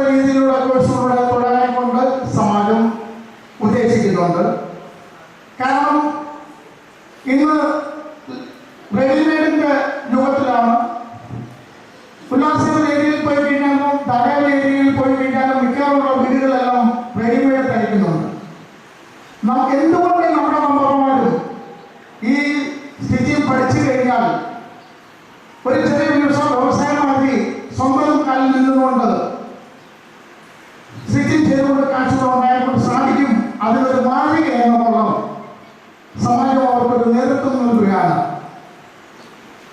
അതുപോലെ തന്നെ നമ്മുടെ സമാജം, നമ്മുടെ മെമ്പറിലെ ലേഡീസുമാർക്ക് 8 or 10 മെമ്പർമാർ കൂടിക്കൊണ്ട് ഒരു സ്റ്റാർട്ടപ്പ് എന്നുള്ള രീതിയിൽ ചെറിയ ബിസിനസ്സുകൾ തുടങ്ങാനെ കൊണ്ട് വിത്തൗട്ട് ഇൻട്രസ്റ്റിൽ 1 ലക്ഷം രൂപ വരെ ധനസഹായവും ചെയ്യുന്നുണ്ട്. അത് 12 തൊട്ട് 18 മാസം കുറച്ച് എടുത്തിട്ട് സമാജത്തിൽ തിരിച്ചടച്ചാൽ മതി. അതിൻ്റെ ഭാഗമായി MIDCയിലുള്ള നമ്മുടെ മെമ്പർമാർ 10 പേര് കൂടിയിട്ട് അമ്മ രുചി എന്ന് പറഞ്ഞ ഒരു പ്രസ്ഥാനം തുടങ്ങിയിട്ടുണ്ട്. ഏകദേശം 1 മാസം ആയിക്കഴിഞ്ഞു. ഇന്നലെ താക്കൂരിൽ ഏരിയയിലെ ലൈബ്രറി ഉദ്ഘാടന സമയത്ത് ആ ഒരു മെമ്പറോട് വന്നിരുന്നു. ഒരു പറയുകയുണ്ടായി, 1 മാസം കൊണ്ട് കുഴപ്പമില്ലാത്ത രീതിയിൽ ബിസിനസ്സുകൾ നടക്കുന്നുണ്ട്, 2 കാശ് സമ്പാദിക്കാൻ തുടങ്ങിയുണ്ട്. ഇത് കേട്ടപ്പോൾ തന്നെ നമുക്ക് സന്തോഷം തോന്നി എന്നുള്ളതാണ്. അതുപോലെ തന്നെ ചില 2-3 ടീമുകൾ നമ്മളെ സമീപിച്ചിട്ടുണ്ട്. അവർക്ക് ലോൺ വേണമെന്ന് പറഞ്ഞിട്ടുണ്ട്, അവരുടെ പ്രോജക്റ്റുമായിട്ട് വരാൻ പറഞ്ഞിട്ടുണ്ട്. അങ്ങനെ നമ്മുടെ മെമ്പർമാർ ഇനി സമീപിക്കുകയാണെങ്കിൽ ഈ 1 ലക്ഷം രൂപ വിത്തൗട്ട് ഇൻട്രസ്റ്റിൽ 12 മാസം തിരിച്ചടക്കത്തിൻ്റെ രീതിയിൽ അവർക്കും കൊടുക്കാനുമുണ്ട്. ഈ കേരള സമിതി, ഈ ഭരണസമിതി കൊടുക്കാനുമുണ്ട് ഉദ്ദേശിച്ചിരിക്കുന്നത്. പിന്നെ ജനസമ്പർക്ക പരിപാടി എന്നുള്ള രീതിയിൽ അതാത് ഏരിയയിൽ ആക്റ്റീവായിട്ടുള്ള മെമ്പർമാർ നമ്മുടെ ജനങ്ങളോട് അവരുടെ ക്ഷേമം അന്വേഷിക്കുകയും ബുദ്ധിമുട്ട് തിരക്കുകയും ചെയ്തിട്ടുണ്ട്. ഓരോ ലൈബ്രറിയിലും അത് അവർ അന്വേഷണം കേട്ടുകൊണ്ടുള്ള റൗണ്ടുകൾ തുടങ്ങുകയും ഓരോ ഏരിയയിൽ എന്തൊക്കെ ബുദ്ധിമുട്ടുകളാണ്, എന്താണ് കാര്യങ്ങൾ, ആ ലൈബ്രറിയിൽ നമ്മുടെ മെമ്പർമാർ വരുമ്പോൾ, അതായത് ഗവൺമെന്റ് ആൾക്കാർ അല്ലെങ്കിൽ ആക്റ്റീവ് മെമ്പർമാർ വരുമ്പോൾ അവരോട് പറഞ്ഞു കഴിഞ്ഞാൽ നമ്മുടെ ലിമിറ്റിൽ നിന്നുകൊണ്ട് നമുക്ക് ചെയ്യാൻ പറ്റുന്ന കാര്യങ്ങൾ നമ്മൾ ചെയ്തു കൊടുക്കുന്നതായിരിക്കും.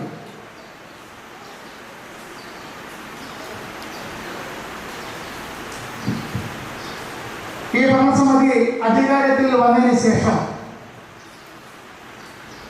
കണ്ടിന്യൂസ് ആയിട്ട് നടന്നൊരു പ്രോജക്റ്റാണ് നമ്മുടെ ഈ നിൽക്കുന്ന മഹത്തായ G+1 പാണ്ഡ്യവാടി സ്കൂൾ എന്ന് പറഞ്ഞ ഈ school.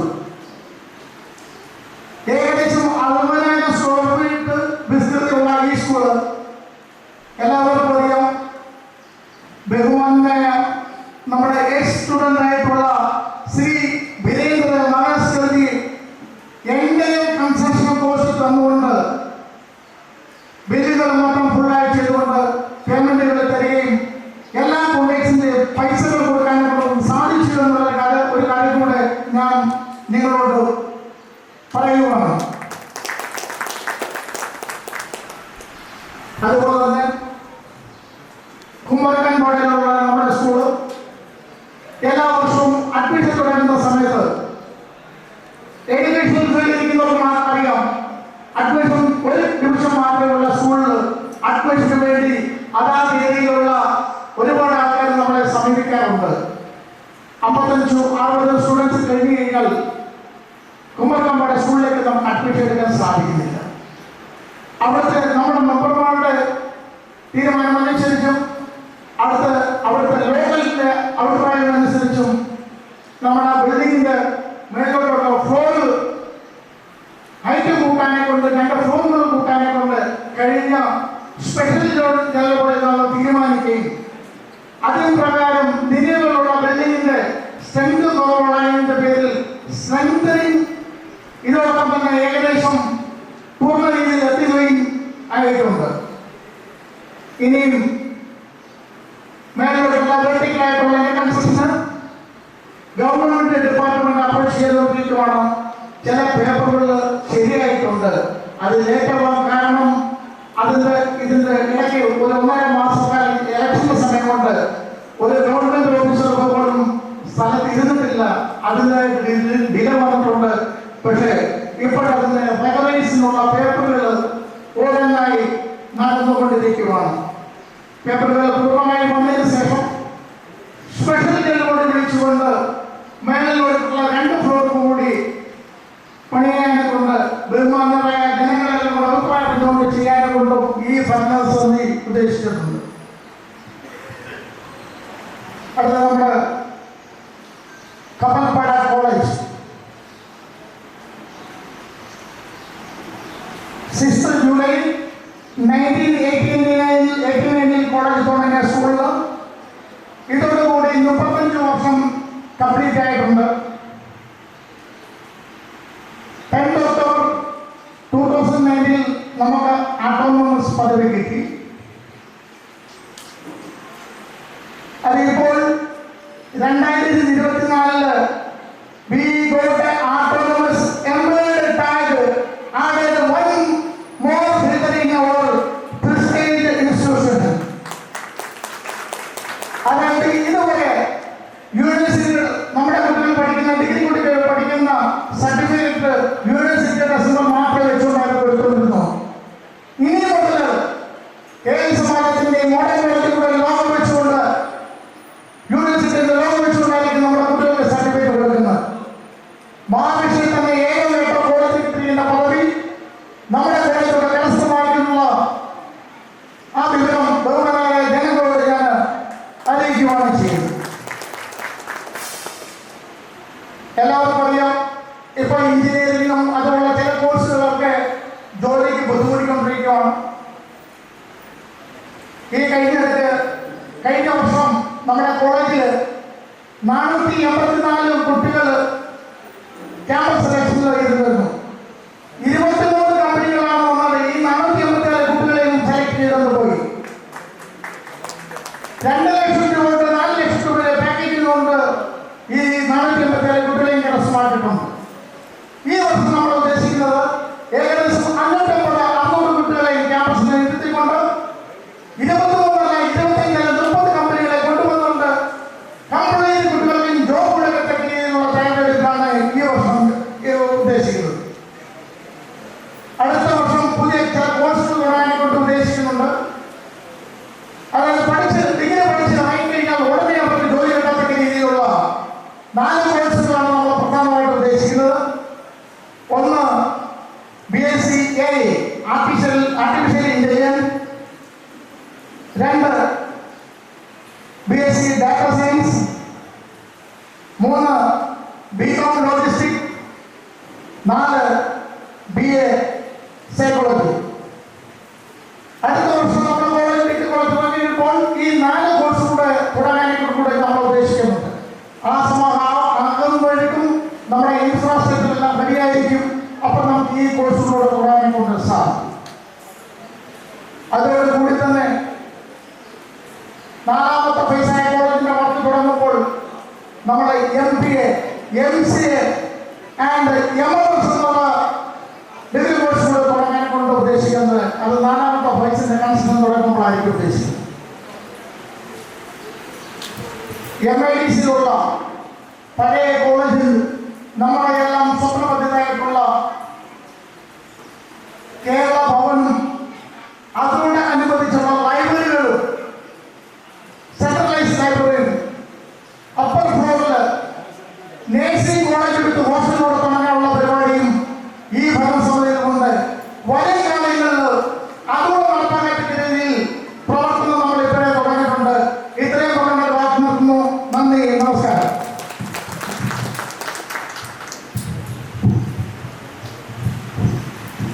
Thank you chairman sir.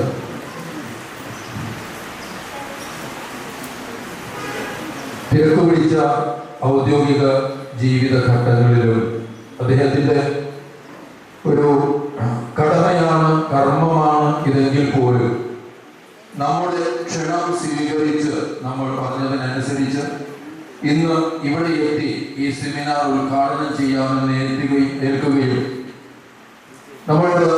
നമ്മുടെ സംശയങ്ങൾ ദൂരീകരിക്കാൻ സമ്മതിക്കുകയും ചെയ്ത ശ്രീ ഷമീൻ ഖാനെ കേരളീയ സമാജത്തിന്റെ ആദരവ് അർപ്പിക്കുന്നതിനു വേണ്ടി ഒരു സ്നേഹസൂചകമായി ഒരു ബൊക്കെ നൽകി അദ്ദേഹത്തോടുള്ള ആദരവ് സൂചിപ്പിക്കുന്നതിന് വേണ്ടി നമ്മുടെ പ്രിയങ്കരനായ പ്രസിഡന്റ് ശ്രീ രാധാകൃഷ്ണൻ നായരോട് അഭ്യർത്ഥിക്കട്ടെ.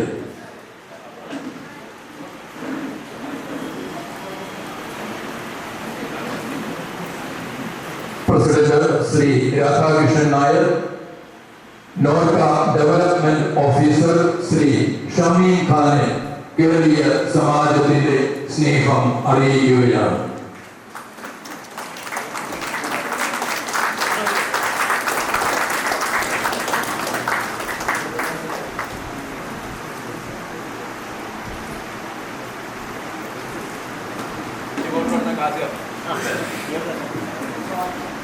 അടുത്തതായി ശ്രീ ഷമീൻ ഖാനോടുള്ള ആദര സൂചകമായി അദ്ദേഹത്തെ ഒരു ഷോൾ അണിയിച്ചുകൊണ്ട് ആദര സൂചകം അറിയിക്കുന്നതിന് വേണ്ടി ചെയർമാൻ ശ്രീ വർഗീസ് ഡാനിയലിനോട് അഭ്യർത്ഥിക്കുന്നു. കേരളീയ സമാജം ചെയർമാൻ ശ്രീ വർഗീസ് ഡാനിയൽ ഷമീൻ ഖാനെ ആദരിക്കുന്ന ചടങ്ങാണ്.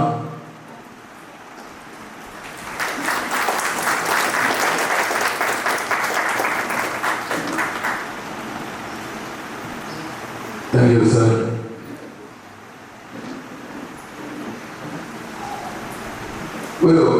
നമുക്കെല്ലാവർക്കും വളരെ പരിചിതനായ, നമ്മോടൊപ്പം എന്നും നിലനിന്നിട്ടുള്ള, ഇന്നും നിലനിൽക്കുന്ന, നമ്മോടൊപ്പം നടക്കാൻ ആഗ്രഹിക്കുന്ന ഒരു മഹത് വ്യക്തി ഇന്ന് നമ്മുടെ ഈ സദസ്സിലുണ്ട്. അദ്ദേഹം charter president of Rotary Club of Dombivli, patron of YMCA ആണ്. സാമൂഹ്യ സേവന രംഗത്ത് നമ്മളെല്ലാവരും ആദരവോടെ ഓർക്കുന്ന വ്യക്തിത്വമാണ്. ഇതിനെല്ലാം ഉപരി നമ്മൾ ഇരിക്കുന്ന ഈ സ്കൂളിൽ സെക്കൻഡറി സെക്ഷനിൽ ആദ്യമായി ഹെഡ്മാസ്റ്റർ എന്ന സ്ഥാനം അലങ്കരിച്ച 15 വർഷത്തോളം മോഡൽ സ്കൂളിന്റെ ഹെഡ്മാസ്റ്റർ പദവി അലങ്കരിച്ച ശ്രീ ഡോക്ടർ ഉമ്മൻ ഡേവിഡ് സാർ നമ്മോടൊപ്പമുണ്ട്. അദ്ദേഹം zonal president of Malayalam mission കൂടിയാണ്. മാത്രമല്ല, വളരെ അഭിമാനിക്കാവുന്ന മറ്റൊരു നേട്ടം കൂടി അദ്ദേഹം കൈവരിച്ചത് ഇങ്ങനെയാണ്. നിങ്ങൾക്ക് എല്ലാവർക്കും അറിയാവുന്ന, നമ്മളിത് കേൾക്കുന്ന ലോക കേരള സഭ എന്ന് നമ്മൾ കേട്ടുകാണും, നമുക്കറിയാവുന്നതാണ്. ആ ലോക കേരള സഭയിലേക്ക് നോമിനേറ്റ് ചെയ്യപ്പെട്ട ഡോക്ടർ ഉമ്മൻ ഡേവിഡ് സാറിനെ കേരളീയ സമാജം ആദരിക്കുന്നു. Sir, please. ബൊക്കെ നൽകി ആദരിക്കുന്നത് വൈസ് പ്രസിഡന്റ് സോമ മധു. നമ്മുടെ മെമ്പർ കൂടിയാണ് Shri Oommen David sir. Bouquet നൽകി ആദരിക്കുന്നത് vice president Soma Madhu.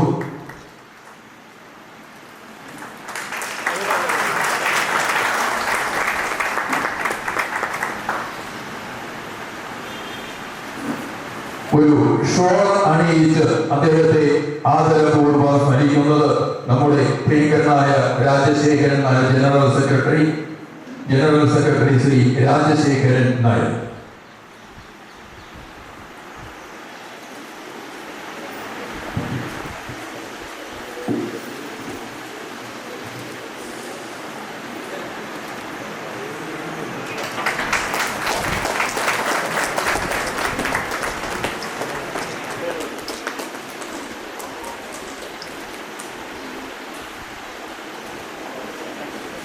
Doctor Oommen David sir, please, 2 വാക്കുകൾ.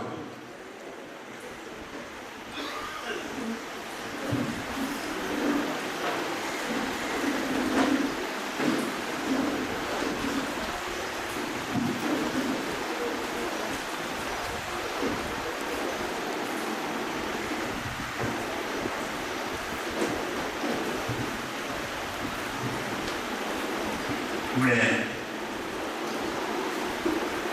നിങ്ങൾക്ക് എല്ലാവർക്കും എൻ്റെ നമസ്കാരം. വേദിയിലിരിക്കുന്ന ഇന്നത്തെ നമ്മുടെ മുഖ്യാതിഥി ശ്രീ ഷമീൻ ഖാൻ, നമ്മുടെ പ്രിയങ്കരനും ആദരണീയനുമായ president Shri Radhakrishnan Nair, chairman Shri Varghese Daniel,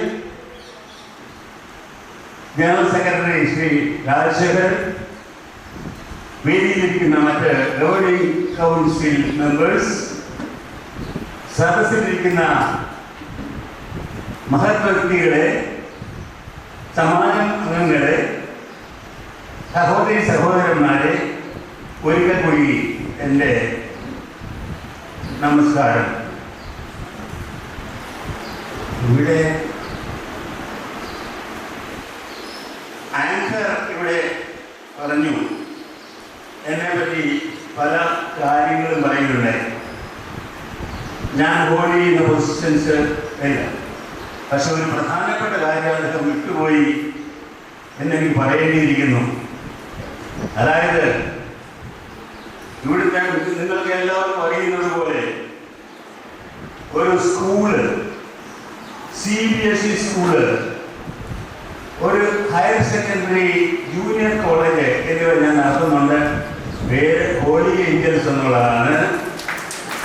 അതിൻ്റെ സാരഥിയാണ്, അതിൻ്റെ ഫൗണ്ടർ പ്രിൻസിപ്പലാണ്, അതിൻ്റെ ഡയറക്ടറാണ്. അതുകൂടാതെ ഒരു കാര്യം കൂടെ കൂട്ടിച്ചേർക്കാൻ ഞാൻ ആഗ്രഹിക്കുന്നു. അതിനോടനുബന്ധിച്ച് ആ സ്ഥലത്ത് തന്നെ ഒരു ഡിഗ്രി കോളേജും ഇന്ന് സംജാതമായിരിക്കുന്നു. അതിൻ്റെ പേര് doctor David's college of higher education എന്നുള്ളതാണ്. അങ്ങനെ വിദ്യാഭ്യാസ രംഗത്ത് ഞാൻ വളരെയധികം സംഭാവനകൾ നൽകിയിട്ടുണ്ട്. ഈ വർഷം എൻ്റെ വിദ്യാഭ്യാസ രംഗത്തെ 50 വർഷം തികയുന്ന ഒരു വർഷമായിരുന്നു. അത് മനോഹരമായി അതിൻ്റെ ഗോൾഡൻ ജൂബിലി ഞങ്ങൾ ആഘോഷിച്ചു എന്ന് പറയുന്നതിൽ എനിക്ക് അഭിമാനമുണ്ട്. എനിക്കിവിടെ കിട്ടിയ ആദരവിന് ഞാൻ ഒരിക്കൽ കൂടി ഹൃദയത്തിന്റെ ഭാഷയിൽ നന്ദി രേഖപ്പെടുത്തുവാൻ ആഗ്രഹിക്കുകയാണ്.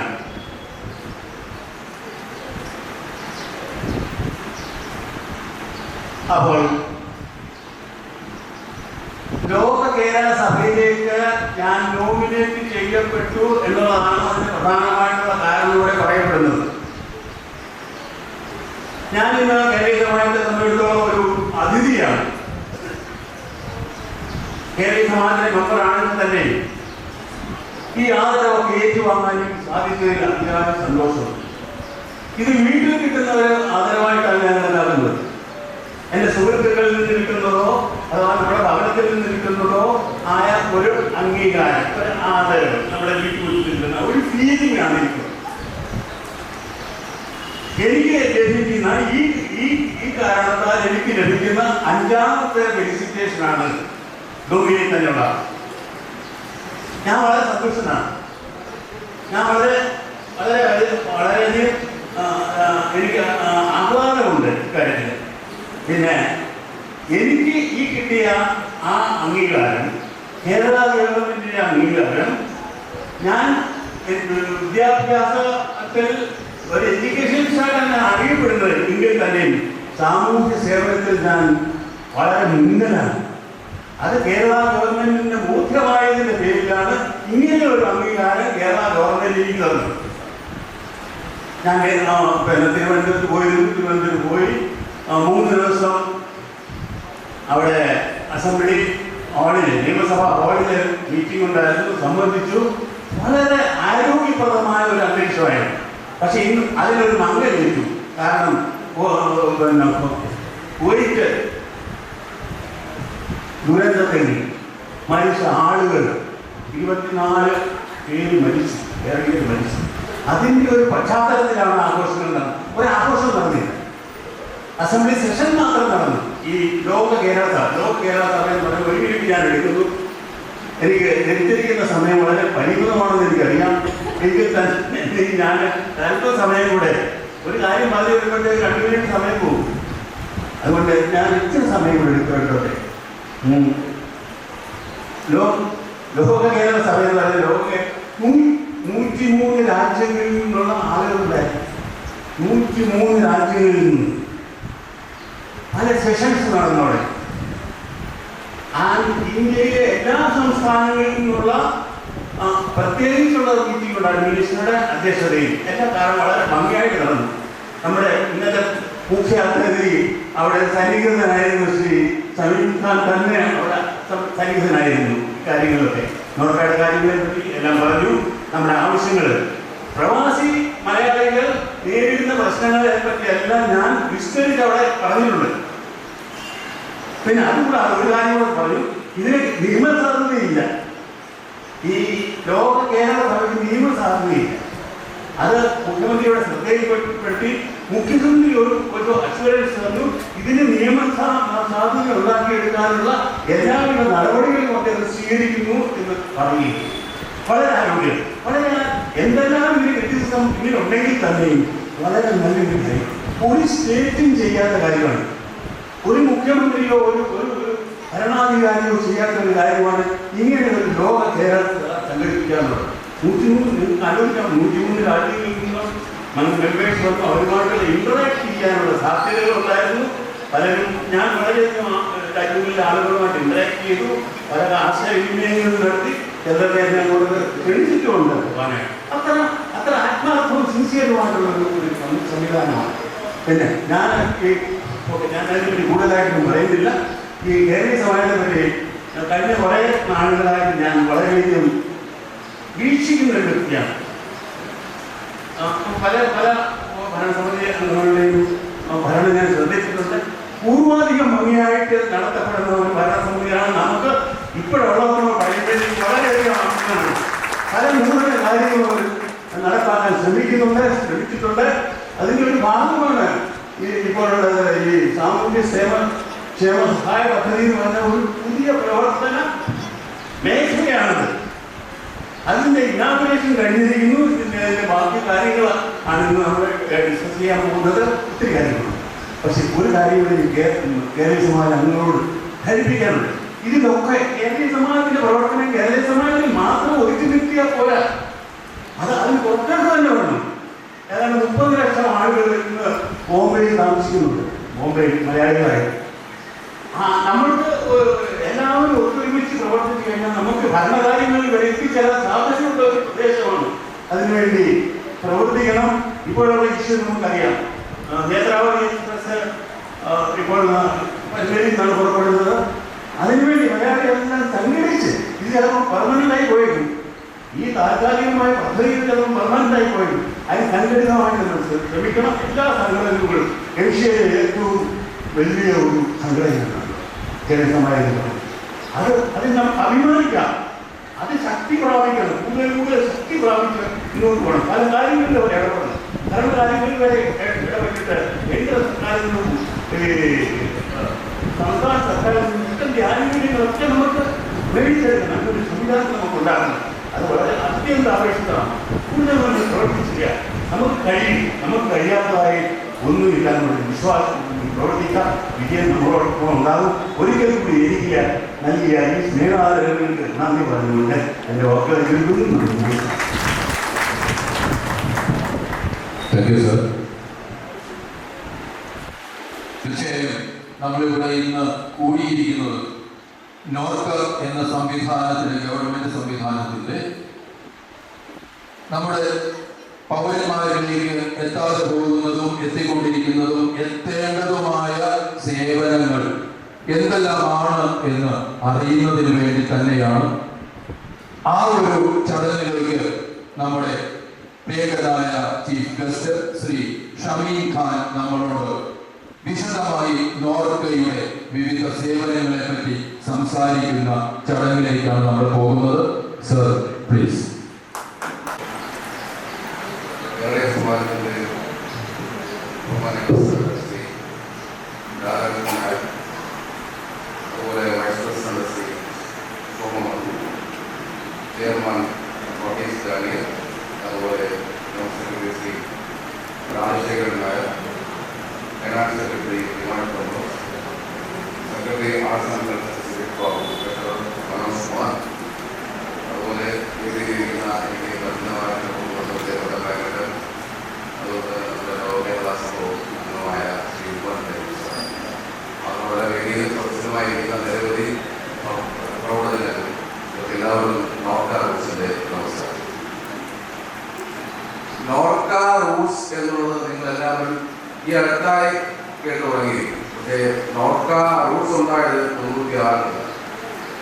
എന്തെങ്കിലും ഇപ്പോഴും പല പ്രവാസികൾക്കും അറിയില്ല എന്താണ് നോർക്കയെന്നോ എന്താണ് നോർക്ക റൂട്ട്സ്. അപ്പോൾ സമയം വളരെ വൈകിയിരിക്കുന്നു. എനിക്ക് ഇവിടുന്ന് 1 മണിക്കൂറോളം തിരികെ പോകാൻ എൻ്റെ കൂടെ ഒരു വനിതാ സഹപ്രവർത്തകയുണ്ട്. അവർ സമയത്തിന് വീട്ടിലെത്തിക്കുക എന്നുള്ളതും ഒരു ഉത്തരവാദിത്വം. അതുകൊണ്ട് കൂടുതൽ സമയം എടുക്കാതെ ഞാൻ കാര്യങ്ങൾ വളരെ ലളിതമായി ചുരുക്കിയും പറയാൻ ശ്രമിക്കാം. വളരെ വിശദമായി പറയണം എന്നൊരു പ്രിപ്പറേഷനോട് കൂടിയാണ് വന്നതെങ്കിൽ മഴ കുറച്ച് സമയം കൊണ്ടുപോയി. അല്ലാതെ സമയം ഉള്ള സമയം കൊണ്ട് വളരെ ബ്രീഫായിട്ട് ഞാൻ കാര്യങ്ങൾ പറയാൻ ശ്രമിക്കും. ആദ്യമായി പറയുന്നത് ഞാൻ അടിസ്ഥാനപരമായി തന്നെ നിങ്ങൾ മനസ്സിലാക്കാൻ വേണ്ടി കുറച്ച് കാര്യങ്ങൾ കൊടുത്തിരിക്കുന്നതാണ്. ആദ്യമായിട്ട് മനസ്സിലാക്കേണ്ടത് നോർക്ക എന്ന വകുപ്പ് കേരളത്തിൽ ഉണ്ട് എന്നുള്ളത്. 96 മുതൽ ആ വകുപ്പ് നിലവിലുണ്ട്. ആ വകുപ്പിന് ഇന്നത്തെ അധ്യക്ഷൻ അതിന്റെ നമ്മുടെ മുഖ്യമന്ത്രിയാണ്. അന്ന് നോർക്ക റൂട്ട്സിന്റെ അധ്യക്ഷൻ, നോർക്ക വകുപ്പിന്റെ നോർക്ക റൂട്ട്സിന്റെയും അധ്യക്ഷൻ അദ്ദേഹം തന്നെയാണ്. നോർക്ക വകുപ്പിന്റെ അധ്യക്ഷൻ മുഖ്യമന്ത്രി. അതുപോലെ വളരെ സീനിയറായിട്ടുള്ള ഒരു IAS സെക്രട്ടറി. ഇതിന്റെ ആസ്ഥാനം സെക്രട്ടറിയിലാണ്. ഇപ്പൊ നിരവധി വകുപ്പുകൾ സംസ്ഥാന ഗവൺമെന്റ് ഉള്ളതുപോലെ വളരെ പ്രാധാന്യത്തോടെയാണ് നോർക്ക എന്ന വകുപ്പുള്ളത്. എന്തിനാണ് ഇങ്ങനെ വകുപ്പുണ്ടാക്കുന്നത്? അത് പ്രവാസികളുള്ള സർക്കാരിന്റെ കാര്യത്തിൽ കുറിച്ച് മാത്രം. പ്രവാസികളെ ടേക്ക് കെയർ ചെയ്യണം, അവരോടൊപ്പം നിൽക്കാൻ, അവരുടെ പ്രശ്നങ്ങൾ അഡ്രസ് ചെയ്യാൻ ഒരു വകുപ്പ് തന്നെ വേണം എന്ന നിർബന്ധ ബുദ്ധി കേരള സർക്കാർ ഉള്ളത് കൊണ്ടാണ് അങ്ങനെ ഒരു വകുപ്പ് തന്നെ ഉണ്ടായത്. ആ വകുപ്പാണ് നമ്മുടെ പാരന്റ് ഓർഗനൈസേഷൻ. ഈ വകുപ്പിന്റെ സന്തതികളാണ് വേറെ കുറെ ഉള്ളത്. ഏതൊക്കെയാ? ഒന്ന് നോർക്ക റൂട്ട്സ്. ഞാൻ നോർക്ക റൂട്ട്സിന്റെ ആളാണ്. ഈ നോർക്ക റൂട്ട്സിന്റെ സഹോദരി കെട്ടുകളാണ്. ആരാണ്? കേരള പ്രവാസി വെൽഫെയർ ഫണ്ട് ബോർഡ്. ഈ അടുത്തായി മറ്റൊരു സഹോദരി ഇവിടെ ഉണ്ടായിട്ടുണ്ട്. അതാണ് ലോക കേരള സഭ. അതിന്റെ ഒരു മെമ്പറാണ്, ബഹുമാന്യ മെമ്പറാണ് ഇവിടെയുള്ളത്. അതുപോലെയാണ് പ്രവാസി കമ്മീഷൻ. അതിനെക്കുറിച്ച് ആരെങ്കിലും കേട്ടിട്ടുണ്ടോ? ഇല്ല. എല്ലാ കളക്ടറേറ്റുകളിലും പ്രവാസി സെല്ലുകളും. കൂടാതെ നിയമസഭയിൽ ഒരു നിയമസഭാ കമ്മിറ്റി എന്ന് പറഞ്ഞാൽ നിയമസഭയ്ക്ക് തത്തുല്യമായ അധികാരങ്ങളുള്ളതാണ് നിയമസഭാ കമ്മിറ്റി. ഒരു പ്രവാസികൾക്ക് വേണ്ടി ഒരു കമ്മിറ്റി. അപ്പൊ ഇത്രയേറെ വിപുലമായ ഒരു മെക്കാനിസം, ഒരു സിസ്റ്റം തന്നെ പ്രവാസികളുടെ പ്രശ്നങ്ങൾ അഭിമുഖീകരിക്കുന്നതിന് വേണ്ടി നിലകൊള്ളുന്നുണ്ട്. അത് ആദ്യം മനസ്സിലാക്കി. അപ്പോ അതിൽ ഞാൻ പറഞ്ഞു, ഈ നോർക്ക വകുപ്പിന് കീഴിലുള്ള ഒരു വകുപ്പാണ് നോർക്ക റൂട്ട്സ് എന്നും അതിന്റെ development, Norka development officer, NRK development officer എന്നാണ് തസ്തികയാണ് അതിന്റെ പേര്. ആ തസ്തിക അതിന്റെ ഓഫീസർ നമ്മുടെ കേരള ഹൗസിലാണ്.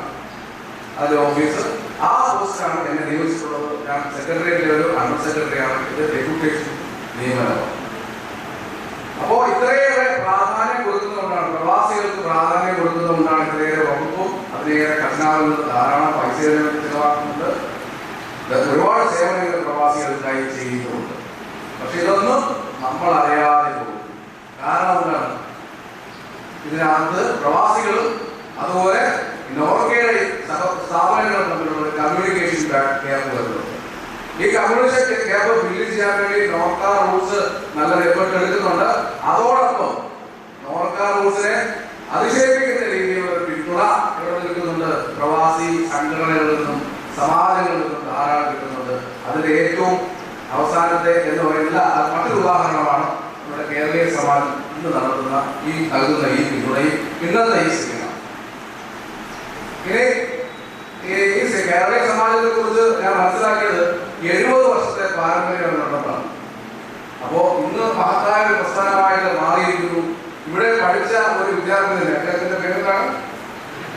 വീരേന്ദ്ര മഹേഷ് കേർജി. അദ്ദേഹം ഞാൻ അറിയുന്ന ഒരു കമ്പനിയുണ്ട്, IRB ഇൻഫ്രാസ്ട്രക്ചർ എന്ന് എനിക്ക് അറിയാവുന്ന ഒരു കമ്പനിയാണ്. ആ കമ്പനിയുടെ ചെയർമാനാണ്. ആ വിദ്യാർത്ഥി ഈ സ്കൂളിൽ താൻ പഠിച്ച സ്കൂളിൽ 28 ലക്ഷം രൂപ മുടക്കി, 28 കോടി മുടക്കി ഇത്തരത്തിലൊരു ബിൽഡിംഗ് കെട്ടാൻ തയ്യാറായെങ്കിൽ അത് ഈ സ്ഥാപനം നൽകിയ വിദ്യാഭ്യാസത്തിന്റെ മഹത്വം കൂടിയാണ്. അതോടെ അപ്പൊ ഇതിനു വേണ്ടി ഒരു വലിയ പഴയ തലമുറ, പുതിയ തലമുറ എടുക്കുന്ന എനർജി ഉണ്ടാവും, അവരുടെ വിഷൻ ഉണ്ടാവും. അതിന്റെ സാക്ഷാത്കാരമാണ്. അതുകൊണ്ട് ഇന്നത്തെ തലമുറ ഇതിലും വലിയ വിഷയം ഉണ്ടാക്കിയാൽ കൂടുതൽ വിപുലമായി വളർന്നു വന്നിരിക്കും. അതിനുള്ള ശ്രമം ഉണ്ടാകണം. ഇപ്പൊ തന്നെ വലുതാണ്, ഇതിലും വലുതാണ്. ഇത് മറ്റെല്ലാ സമാജങ്ങളും, ഇന്ത്യയിലൊട്ടാകെയുള്ള ഇതര സമാജങ്ങളും, ഇന്ത്യക്ക് വേറെയുള്ള സമാജങ്ങളും മാതൃകയാക്കിയാൽ വളരെ നല്ലതായിരിക്കും എന്നാണ് എനിക്കൊരു അഭിപ്രായം. ഈ കാര്യത്തിലേക്ക് വരാം. നമ്മുടെ നോർക്ക റൂട്ട്സിനെ കുറിച്ച് ഞാനിപ്പോൾ പറഞ്ഞു. അതിന്റെ സേവനങ്ങൾ എന്താണ്? നോർക്ക റൂട്ട്സിന്റെ വെബ്സൈറ്റ് ഇവിടെ ഉള്ളവർക്ക് അറിയാമെങ്കിൽ ഒന്ന് പരിശോധിക്കാം. വെബ്സൈറ്റ് പരിശോധിച്ചാൽ നിങ്ങൾക്ക് നോർക്ക റൂട്ട്സ് പ്രവാസികൾക്കായിട്ട് ഒരുക്കിയിട്ടുള്ളത് 18ഓളം സേവനങ്ങൾ. എത്രയുണ്ട്? 18ഓളം. അപ്പൊ അതില് അതിനുള്ള ഞാനിപ്പോൾ ഇവിടെ പറയാൻ പോകുന്നത് സപ്പോർട്ട് സ്കീം മാത്രമാണ്. സപ്പോർട്ട് സ്കീമുണ്ട്, അതുപോലെ തന്നെ ഡെവലപ്പ് ചെയ്യാനുള്ള സ്കീംസും. ഡെവലപ്പ് ചെയ്യാനുള്ള സ്കീംസ് എന്ന് പറഞ്ഞാൽ എന്താണ്? ഒരു വളരെ ലളിതമായിട്ട് പറഞ്ഞാൽ എന്താ, മീൻ കൊടുക്കുന്നതിനേക്കാൾ നല്ല എന്തിയാ ഒരാളെ സഹായിക്കണമെങ്കിൽ മീൻ പിടിക്കാൻ പറ്റും. അതുപോലെ നോർക്ക റൂട്ട്സ് മീൻ പിടിക്കാനാണ് ഇന്ന് ഇമ്പോർട്ടൻസ് കൊടുത്തുകൊണ്ടിരിക്കുന്നത്. അതൊരു പ്രധാനപ്പെട്ട പ്രവർത്തനമാണ്. വിദേശ രാജ്യങ്ങളിൽ തൊഴിലവസരങ്ങൾ ഉണ്ടാകുന്നുണ്ട്. ജർമ്മനിയില്, സൗദി അറേബ്യയില്, UK യില്, കാനഡയില്, അങ്ങനെ വിവിധ ഡെവലപ്ഡ് രാജ്യങ്ങളിലൊക്കെ തന്നെ ഒരുപാട് ഹ്യൂമൻ റിസോഴ്സിന്റെ ആവശ്യമുണ്ട്. കേരളം അത് സപ്ലൈ ചെയ്യാൻ റെഡിയാണ്. നമ്മുടെ ഏറ്റവും വലിയ അസറ്റുകളിൽ, നിക്ഷേപങ്ങളിൽ ഒന്നാണ് ഹ്യൂമൻ റിസോഴ്സ്. അത് സപ്ലൈ ചെയ്യാൻ കേരളം റെഡിയാണ്. അതിനു വേണ്ടിയിട്ടുള്ള നമ്മുടെ വിദ്യാർത്ഥികൾ, നമ്മുടെ മക്കളെ സപ്പോർട്ട് ചെയ്യാൻ വേണ്ടിയിട്ട് നോർക്ക റൂട്ട്സ് സദാ സന്നദ്ധമാണ്. ഇതിനെക്കുറിച്ച് ഇത് മറ്റ് ഗവൺമെന്റുകളുമായിട്ട് ഡിസ്കസ് ചെയ്ത് അവർ അറിയിക്കുന്ന വേക്കൻസീസ് എല്ലാം തന്നെ നോർക്ക റൂട്ട്സിന്റെ വെബ്സൈറ്റിൽ നമ്മൾ പ്രസിദ്ധീകരിക്കും. ഞാനിത് പറയാൻ കാരണം നമ്മുടെ മക്കളുണ്ടാകും. മക്കളുടെ വിദ്യാഭ്യാസം, ചെറിയ വിദ്യാഭ്യാസമാകട്ടെ ഉന്നത വിദ്യാഭ്യാസമുള്ളവരാകട്ടെ, എല്ലാവർക്കുമുള്ള അവസരങ്ങൾ മിക്കവാറും ഇവിടെ അതിനകത്ത് ഉണ്ടാകും. അതുകൊണ്ട് വളരെ ശ്രദ്ധാപൂർവ്വം മക്കളോട് പറയുക, നോർക്ക റൂട്ട്സിന്റെ സൈറ്റ് എപ്പോഴും പരിശോധിച്ചുകൊണ്ടേയിരിക്കുക. അതിനകത്ത് നിരവധി വേക്കൻസികൾ വരും. ആ വേക്കൻസിക്ക് അനുസരിച്ച് അപ്ലൈ ചെയ്യുക. അതിനകത്ത് നോർക്ക റൂട്ട്സിന്റെ വ്യക്തിപരമായ ഒരു ഇന്റർഫിയറൻസും ഇല്ല. പലപ്പോഴും പലരും എന്നോട് ചോദിക്കാറുണ്ട്, എന്റെ മകനുണ്ട്, അവരോട് ശുപാർശ ചെയ്യുമ്പോൾ ഞാൻ അതിന്റെ ആവശ്യമില്ല. നോർക്ക റൂട്ട്സ് ചെയ്യുന്നത് ഇതിനകത്തുള്ള ഈ ഒരു വേദി ഒരുക്കി കൊടുക്കാൻ മാത്രം. ഇന്റർവ്യൂവിന്റെ മാർക്കിലോ മറ്റൊരു കാര്യത്തിലോ നോർക്ക റൂട്ട്സ് സാധാരണ ഞങ്ങൾ ഉപയോഗിക്കും. ഇന്റർവ്യൂ നടത്തുന്ന അതാത് രാജ്യക്കാരാണ്. യോഗ്യരാണെങ്കിൽ അവർ സെലക്ട് ചെയ്യും. തീർച്ചയായിട്ടും വളരെ ചെറിയ ചെലവിലും സുരക്ഷിതമായും നിങ്ങൾക്ക് നമ്മുടെ മക്കളെ വിദേശത്തേക്ക് അയക്കാൻ പറ്റും. ഒരു ചീറ്റിങ്ങിലും വിടേണ്ട കാര്യമില്ല. ഇതിന്റെ പേരിൽ വിദേശ റിക്രൂട്ട്മെന്റ്സിന്റെ പേരിൽ ധാരാളം ചീറ്റിംഗ് നടക്കുന്നത് അത് നമുക്ക് ഒഴിവാക്കാനാകും. അതുകൊണ്ട് ഇങ്ങനെ പുറത്തു പോകുന്ന ആൾക്കാർക്ക് ചില പല ക്വാളിഫിക്കേഷൻ ആവശ്യമുണ്ട്. ഒന്ന് ജർമ്മൻ പഠിക്കണം, ഇംഗ്ലീഷ് ലാംഗ്വേജ് പഠിക്കണം. അപ്പൊ അത്തരം ഒരു സപ്പോർട്ട് കൂടി ഈ അടുത്ത കാലത്ത് മുഖ്യമന്ത്രി ഉദ്ഘാടനം ചെയ്ത സ്ഥാപനമുണ്ട് നോർക്ക റൂട്ട്സിന്റെ കീഴിൽ. ലാംഗ്വേജ് നമുക്ക് പഠിപ്പിക്കുന്നുണ്ട്. നോർക്ക റൂട്ട്സ് പ്രവാസികളുടെ മക്കൾക്ക് അത് അവൈഡ് ചെയ്യുക. നോർക്ക റൂട്ട്സിൽ ഒന്ന് ജർമ്മനോ അതുപോലുള്ള മറ്റ് കാര്യങ്ങൾ പഠിക്കും. ഞാൻ ഇത്രയും നേരം പറഞ്ഞാൽ ചുരുക്കി പറയാം. ഒന്ന്, വിദേശ രാജ്യങ്ങളിലേക്ക് തൊഴിലവസരം ഉണ്ടാകുന്നുണ്ട്. നമ്മുടെ മക്കളെ നോർക്ക റൂട്ട്സിന്റെ സൈറ്റ് നോക്കി അപേക്ഷിക്കാൻ പറയണം. അതിൽ ലാംഗ്വേജ് ക്വാളിഫിക്കേഷനായി പലപ്പോഴും വരും. അതിന് ബുദ്ധിമുട്ടണ്ട. നിങ്ങൾക്ക് എന്ത് ചെയ്യാം?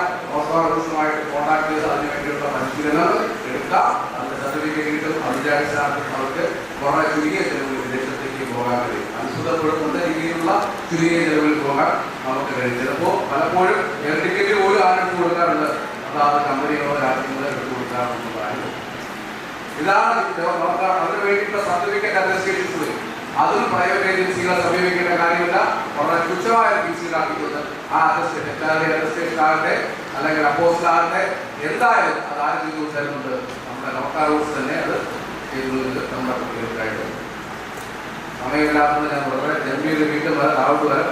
ഏതാണ് നമ്മൾ അറിയാൻ കാത്തിരിക്കുന്ന വെൽഫെയർ സ്കീം? അത് ആദ്യം എനിക്ക് പറയാനുള്ളത്, എല്ലാവരും ഈ വെൽഫെയർ സ്കീമിന്റെ നോക്കിയുടെ എല്ലാ വെൽഫെയർ സ്കീമും നിങ്ങൾക്ക് കിട്ടണമെന്നുണ്ടെങ്കിൽ നിങ്ങൾ പ്രവാസിയായിരിക്കും. പ്രവാസിക്കുള്ളതാണ് ഈ വെൽഫെയർ സ്കീം എല്ലാം. പ്രവാസിയാണെന്നുള്ളൊരു തെളിവാണ് നിങ്ങൾ നോർക്ക റൂട്ട്സിൽ കയറി വെബ്സൈറ്റിൽ കയറി എന്തിക പ്രവാസിയായിട്ട് രജിസ്റ്റർ ചെയ്യുക. പലപ്പോഴും നമ്മുടെ തെറ്റിദ്ധാരണകളാണ്. ഇതര സംസ്ഥാനങ്ങളിൽ താമസിക്കുന്ന മലയാളികൾ പ്രവാസികളല്ല. കടൽ കടന്ന് വിദേശത്ത് പോയാൽ മാത്രമേ പ്രവാസിയാകൂ എന്ന ധാരണ ഉണ്ടെങ്കിൽ ചിന്തിക്കുള്ളൂ. നിങ്ങളും പ്രവാസികളാണ്, കടൽ കടന്നവരും പ്രവാസികളാണ്. രണ്ട് കാറ്റഗറിയായി കണ്ടുകൊണ്ട് രണ്ട് തരത്തിലുള്ള ആനുകൂല്യങ്ങൾ ലഭ്യമാണ്. അപ്പോൾ അകപ്രവാസി എന്ന നിലയിൽ നമ്മൾ ആദ്യമായിട്ട് ചെയ്യേണ്ടത് നമ്മൾ പ്രവാസി എന്ന കാര്യം നോർക്ക റൂട്ട്സിന്റെ വെബ്സൈറ്റിൽ രജിസ്റ്റർ ചെയ്യണം.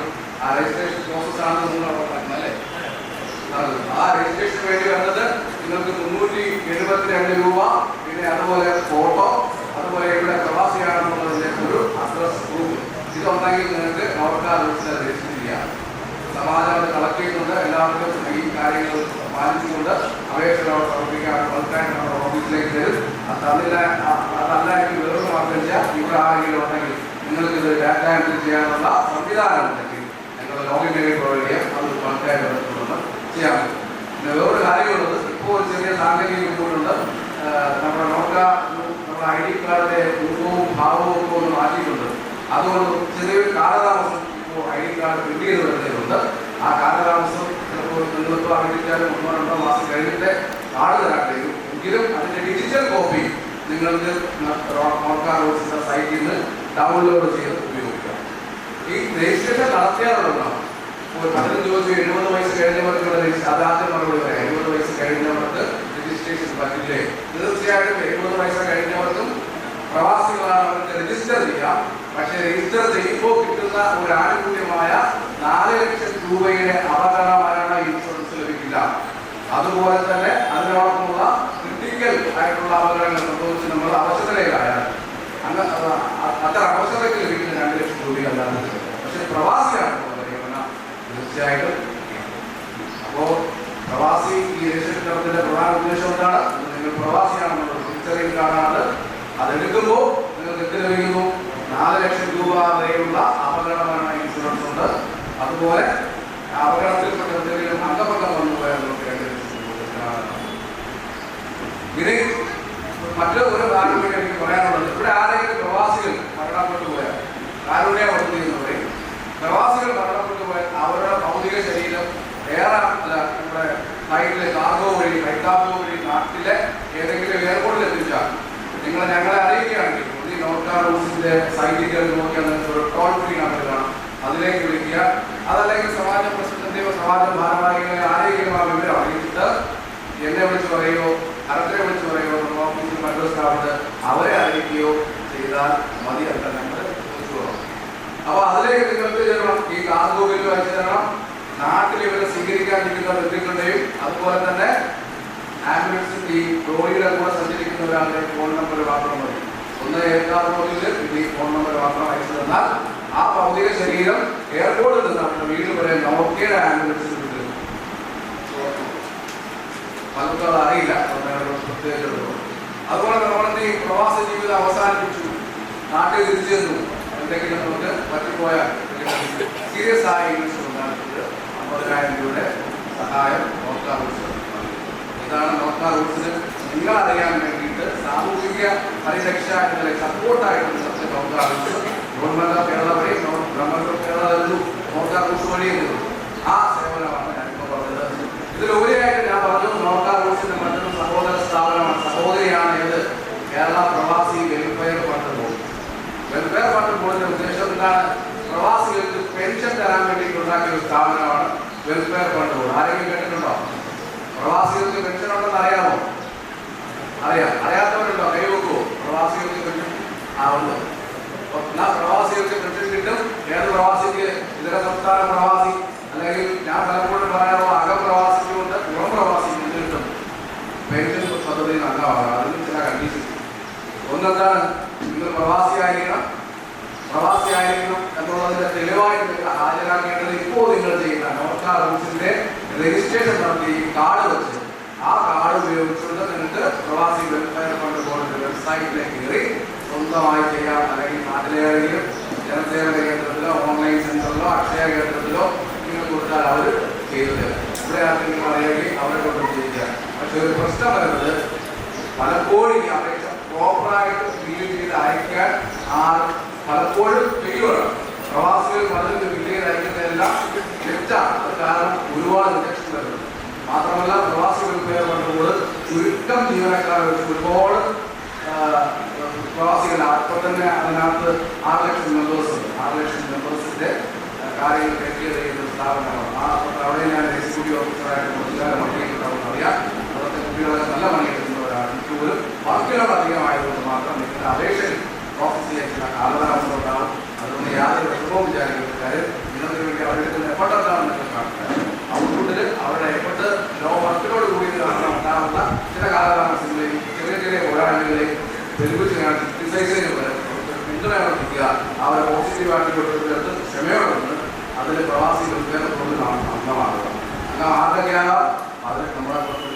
പ്രവാസിയായിരിക്കണം, 18 വയസ്സ് പൂർത്തിയായിരിക്കണം, അതുപോലെ 60 വയസ്സ് കഴിയാൻ പാടില്ല. ശ്രദ്ധിക്കണം, 60 വയസ്സ് കഴിയുന്നവരെ കാത്തിൽ നിന്ന് പെൻഷൻ കിട്ടിയില്ല എന്ന് പറഞ്ഞ കാര്യമില്ല. അങ്ങനെ പെൻഷൻ കിട്ടാത്തവർക്ക് ഒരാളെൻ്റെ അച്ഛനാണ്, 20 വർഷം പ്രവാസിയായിരുന്നു, പൈസ പെൻഷൻ കിട്ടുന്നില്ല. അതിന്റെ വഴി എല്ലാ ദിവസവും വീട്ടിൽ ഞാൻ കേൾക്കുന്നു. ഞാൻ പറയാറുണ്ട്, ചെയ്യേണ്ട കാര്യം ഉത്തരവാദിത്വം ചെയ്യാറുണ്ട്, മറ്റുള്ളവരെ കിട്ടുന്നുണ്ട് കാര്യമില്ല. അതുപോലെ നിങ്ങളോട് പറയാനുള്ളത്, 60 വയസ്സ് പൂർത്തിയാക്കിയില്ലെങ്കിൽ എത്രയും പെട്ടെന്ന് നിങ്ങൾക്ക് സാമ്പത്തിക ശേഷി ഉണ്ടാകട്ടെ, അത് ഇല്ലാത്ത ആളാകട്ടെ, എന്തായാലും ഈ കിട്ടുന്ന ബെനിഫിറ്റ് നിങ്ങൾ ഉപയോഗിക്കുക, അത് നിങ്ങൾ ചെയ്യുക, എത്രയും പെട്ടെന്ന് രജിസ്റ്റർ ചെയ്യുക. 60 വയസ്സിന് മുമ്പ് തന്നെ അത് ചെയ്തിരിക്കുക. പിന്നെ മലയാളികളാണെന്ന് ഗ്രഹിക്കാനുള്ള ഒരു സർട്ടിഫിക്കറ്റ് SSLC ബുക്ക് മതിയാവും. ആ SSLC ബുക്കിന്റെ കോപ്പി നിങ്ങൾ അതിനോട്. അപ്പോൾ അത് 60 വയസ്സ് പൂർത്തിയാകുമ്പോൾ, അല്ലെങ്കിൽ മിനിമം 59 വയസ്സിൽ ഒരാൾ ചേർന്ന് കഴിഞ്ഞാൽ 64 വയസ്സായിട്ട് ബെനിഫിറ്റ് കിട്ടും. അല്ലാത്തവർക്ക് 60 വയസ്സിൽ കിട്ടും, 59 ചേർന്നാൽ 64 കിട്ടും. എത്ര രൂപ കിട്ടും? ഏറ്റവും കുറഞ്ഞത് നിങ്ങൾക്ക് 3000 രൂപ കിട്ടും. ഏറ്റവും കൂടിയ വെച്ച് എത്ര കിട്ടും? 7000 രൂപ വരെ. അപ്പോൾ നേരത്തെ തന്നെ ഇതിനകത്ത് അംഗമെടുത്ത് മാസം 200 രൂപ അടച്ചു പോകുന്ന ഒരാൾക്ക് പരമാവധി എത്ര രൂപയില്ല? 7000 രൂപ കിട്ടും. ഒരു വീട്ടിൽ 2 പേരുണ്ടെങ്കിൽ, ആദ്യം ഭർത്താവ് ഉണ്ടെങ്കിൽ ഒരു വീട്ടിൽ 14,000 രൂപ സർക്കാരിന്റെ വരെ വരും. പലപ്പോഴും ഞാൻ വിപത്തിൽ പല പ്രവാസികൾ സംശയം വിചാരിക്കാറുണ്ട്, കേരളം ദാരിദ്ര്യത്തിലല്ലേ, ഖജനാവിൽ ഒന്നുമില്ലല്ലോ, പിന്നെ നിങ്ങളെങ്ങനെ പെൻഷൻ കൊടുക്കും? ഖജനാവിൽ കൊണ്ടുപോയില്ല എന്നുള്ളതല്ല കുറിച്ച്. പക്ഷെ ഇന്നേ വരെ, ഈ നിമിഷം വരെ പ്രവാസിയുടെ പെൻഷൻ ഒരു ദിവസം പോലും മുടങ്ങിയിട്ടില്ല. അതാണ് വസ്തുത. ഇനിയും മുടങ്ങാൻ സാധ്യതയില്ല. അതുകൊണ്ട് പലരും പറയും, നിങ്ങൾ അടയ്ക്കുന്നു, നാളെ കിട്ടില്ല എന്നൊക്കെ പറഞ്ഞാൽ അതിന്റെ കേട്ട് നിങ്ങൾക്ക് അവരോടൊപ്പം പരാജിതരാവാം. അല്ലെങ്കിൽ വളരെ ഉഷാറോടെ 200 രൂപ അടച്ച് മെമ്പർഷിപ്പ് എടുത്ത് 60ാമത്തെ വയസ്സിൽ പെൻഷൻ മാച്ച് പിന്നീടുള്ള കാലത്ത് ചെറുതാവട്ടെ വലുതാവട്ടെ നിങ്ങളിലേക്ക് വന്നു. ഈ പ്രവാസി പെൻഷനിൽ ചേരുന്ന വേറെ ഒരു കാര്യമുണ്ട്. ഒരു ഭവനവായ്പ എടുക്കുകയാണെങ്കിൽ 20 ലക്ഷം രൂപ ഭവനവായ്പ വീട് വെച്ചു പ്രവാസി പെൻഷൻ നിങ്ങൾ സമീപിച്ചാൽ 1 ലക്ഷം രൂപയുടെ സബ്സിഡി ഉണ്ട്. അതുപോലെ തന്നെ നിങ്ങളുടെ കുട്ടികളെ വിവാഹത്തിന് അവർക്ക് 1,000 രൂപ വെച്ച് ധനസഹായം തരും. പിന്നെ ചികിത്സാ സഹായം നിങ്ങളുടെ മെമ്പർഷിപ്പ് കാലയളവിൽ 50,000 രൂപ ഓരോ വർഷവും ഇല്ല. മെമ്പർഷിപ്പ് എടുത്ത് പെൻഷനാകുന്നത് വരെയുള്ള കാലയളവിൽ നിങ്ങൾക്ക് എന്തെങ്കിലും അസുഖം വന്ന് ഇൻപേഷ്യൻ്റായി ചികിത്സിക്കുകയാണ്. സർക്കാർ ഉദ്യോഗസ്ഥർക്ക് എങ്ങനെയാണ് റീഇംബേഴ്സ് ചെയ്യുന്നത്, അതുപോലത്തെ കണ്ടീഷനിൽ ഇതൊക്കെ നിങ്ങൾ സമർപ്പിച്ചാൽ കറക്റ്റായിട്ട് പോസ്റ്റർ ചെയ്ത് SSLC സർട്ടിഫിക്കറ്റ്, വീട്ടുകളുടെ കോപ്പി, ഡോക്ടറുടെ സാക്ഷ്യപത്രത്തോടുകൂടി നിങ്ങൾ ബോർഡിൽ കൊടുത്താൽ നിങ്ങൾക്ക് 50,000 രൂപ വരെ റീഇംബേഴ്സ് ചെയ്തിട്ടുണ്ട്. പ്രവാസിയുടെ മെമ്പർഷിപ്പ് കാലയളവ് ഒറ്റ പ്രാവശ്യമാണ്, പല പ്രാവശ്യമാണ്. പക്ഷെ 50,000 രൂപ എത്ര പ്രാവശ്യമാണ് നമുക്ക് റീഇംബേഴ്സ് ചെയ്യാം. മാക്സിമം എത്ര രൂപ കിട്ടും? 50,000 രൂപയുടെ ആരെങ്കിലും മെമ്പർഷിപ്പ് എടുത്ത് പൈസ അടച്ചുകൊണ്ടിരിക്കുന്നവർക്ക് ഇങ്ങനെയുള്ള ചികിത്സാ സഹായത്തിന്റെ ആവശ്യം വന്നാൽ അടുത്ത പൈസയിൽ ഇരട്ടി തിരിച്ച് വാങ്ങാനും. അതുകൊണ്ട് ഇത്രയും പെട്ടെന്ന് അപ്പോൾ 60 വയസ്സ് പൂർത്തിയായിട്ടില്ലാത്തവരെല്ലാം തന്നെ ഇതിനകത്ത് രജിസ്റ്റർ ചെയ്യണമെന്നാണ്. അതുപോലെ ഇനിയിപ്പോൾ 60 വയസ്സ് കഴിഞ്ഞവരുണ്ടാവും, അവർക്ക് എന്തെന്ന് ചോദിച്ചാൽ പ്രവാസി റിട്ടയർമെന്റ് ഡിവിഡന്റ് പദ്ധതി. ആ ഡിവിഡന്റ് പദ്ധതിയിൽ എന്താണ്? 3 ലക്ഷം രൂപ നിങ്ങൾക്ക് അംശമായിട്ട് ഇൻവെസ്റ്റ് ചെയ്യും. 3 വർഷത്തേക്ക് ആ പൈസ നിങ്ങൾക്ക് മാസം ഒന്നും തരത്തില്ല. 3 വർഷത്തേക്ക് നിങ്ങൾക്ക് മാസം കിട്ടേണ്ട 10% ഡിവിഡന്റുകൾ കൂട്ടിച്ചേരും. 3 ലക്ഷം രൂപയുടെ 60 മാസം 3 വർഷം കഴിയുമ്പോൾ 3,90,000 രൂപ. 4ാമത്തെ 3 വർഷം പൂർത്തിയായിട്ട് തൊട്ടടുത്ത മാസം മുതൽ അതിന്റെ 10% വാർഷിക ഡിവിഡന്റ് നിങ്ങൾക്ക് പ്രതിമാസം തരും. 10% വാർഷിക ഡിവിഡന്റ് പ്രതിമാസം. അതിന്റെ നിയമം ഞാൻ വായിച്ചതാണ്. അതിനകത്ത് വോട്ടർ ടാക്സിന് പോലും കടത്തില്ല. നിങ്ങൾക്ക് അപ്പുറത്തേക്ക് കിട്ടുന്ന ആ ഡിവിഡന്റിനകത്ത് യാതൊരു അറ്റാച്ച്മെന്റും നടത്താൻ പോലും കോടതികൾക്ക് പോലും ആവില്ല. ആ രീതിയിലാണ് ക്ലെയിം ചെയ്യുന്നത്. ആ ഡിവിഡന്റ് പദ്ധതിയിൽ പരമാവധി നിക്ഷേപിക്കാവുന്ന നമുക്ക് എത്രയേ ഉള്ളൂ? 49 ലക്ഷം ഇടാൻ പറ്റും, 50 ലക്ഷം രൂപ ഇടാൻ പറ്റും. കാരണം ഇപ്പോൾ തന്നെ 1000 കോടി കവിഞ്ഞു. പല പ്രവാസികളും പാരന്റ്സിന്റെ പ്രൊട്ടക്ഷന് വേണ്ടിയിട്ട് മക്കൾ വിദേശത്തിരിക്കുന്ന മക്കൾ 49 ലക്ഷം രൂപ വരെ ഇൻവെസ്റ്റ് ചെയ്തിട്ടുള്ള ധാരാളം പേര്.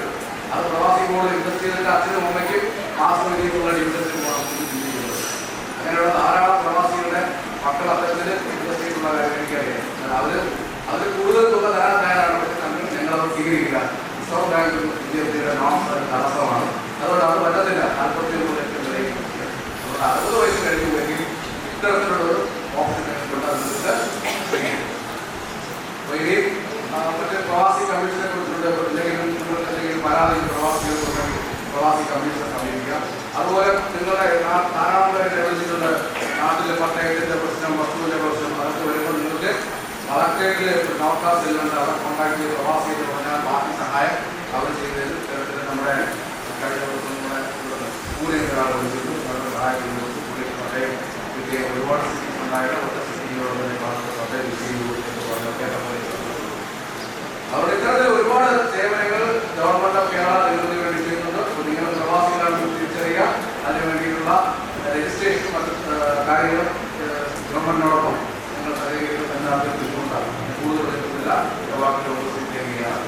ഇതിനെ ഹൗസിൽ ഇത്തരത്തിൽ കാര്യങ്ങൾ ചെയ്യുന്ന അവസരം ഉണ്ടാക്കിയിട്ടുള്ള കേരളീയ സമാജത്തിന് അതിന് ഭാരവാഹികൾക്ക് കുറേ നന്ദി അറിയിച്ചുകൊണ്ട് ചെയ്യുന്നു. ആരെങ്കിലും സംശയങ്ങളുണ്ടെങ്കിൽ ചോദിക്കാൻ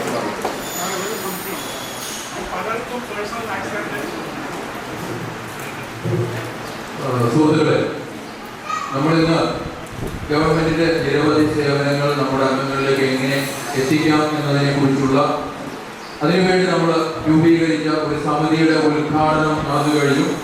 ഇനി അടുത്തതായി ഇന്ന് ഇവിടെ നമ്മൾ വിവിധങ്ങളായിട്ടുള്ള സേവന പദ്ധതികൾ എത്തിക്കുന്നതിന്റെ ഭാഗമായിട്ട് ആദ്യമായിട്ട് ഇന്ന് നമ്മളിവിടെ അറേഞ്ച് ചെയ്തിരിക്കുന്നത് നോർക്ക കാർഡിനുള്ള പുതിയ ആപ്ലിക്കേഷൻ വാങ്ങിക്കുകയും നിലവിൽ നോർക്ക കാർഡ് എക്സ്പയർ ആവാൻ പോകുന്നവരുടെയും എക്സ്പയർ ആയവരുടെയും പുതുക്കുന്നതിനും വേണ്ടിയുള്ള ഒരു സെമിനാറാണ് നമ്മളിവിടെ സംഘടിപ്പിച്ചിരിക്കുന്നത്. ആ സെമിനാറിന്റെ ഉദ്ഘാടനം നിർവഹിക്കുന്നത് നമ്മുടെ ചെയർമാൻ ശ്രീ വർഗീസ് ഡാനിയൽ. അദ്ദേഹത്തിന്റെ നോർക്ക രജിസ്ട്രേഷനുള്ള ആപ്ലിക്കേഷൻ ശ്രീ ഷമീം ഖാന് നൽകിക്കൊണ്ട് ഉദ്ഘാടനം നിർവഹിക്കുകയാണ്.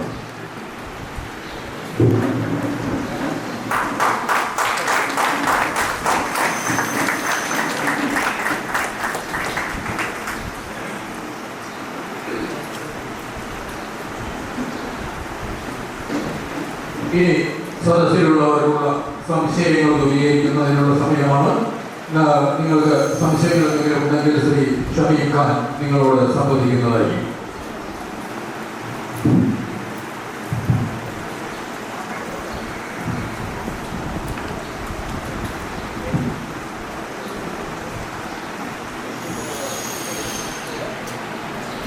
എൻ്റെ പേര് കേശവൻ അച്യുതനാണ്. ഞാൻ കേയുടെ വൈസ് പ്രസിഡന്റാണ്. എനിക്ക് ഒരു കാര്യം പറയാനുണ്ട്. ഈ പേഴ്സണൽ ആക്സിഡന്റ് ഇൻഷുറൻസ് പറയുന്നത് ഇപ്പോൾ പലർക്കും നമ്മൾക്കിടയിൽ പലർക്കുമുണ്ട്. നമ്മുടെ ഹെൽത്ത് കാർഡിലും നമ്മുടെ LICയിലും മറ്റുള്ള നമ്മുടെ ഇൻഷുറൻസ് സ്കീമിലും എല്ലാം പേഴ്സണൽ ആക്സിഡന്റ് കവർ ചെയ്യുന്നുണ്ട്. അതിന് പുറമെ ഈ നോർക്കയുടെ ബെനിഫിറ്റ് കൂടെ നമുക്ക് കിട്ടാൻ സാധ്യതയുണ്ടോ? കാരണം ഒരാൾ മരണപ്പെടുകയോ പാർഷ്യലി ഡിസേബിൾ ആവുകയോ ചെയ്യുകയാണെങ്കിൽ അദ്ദേഹത്തിന് പലവഴിയും ഒറിജിനൽ പേപ്പേഴ്സ് കൊടുക്കേണ്ടതായിട്ട് വരും. ഇവിടെ കോപ്പി മാത്രം കൊടുത്താൽ മതിയാവുമോ എന്നൊരു സംശയമുണ്ട്. അതിന് ഉത്തരം പ്രതീക്ഷിക്കുന്നു.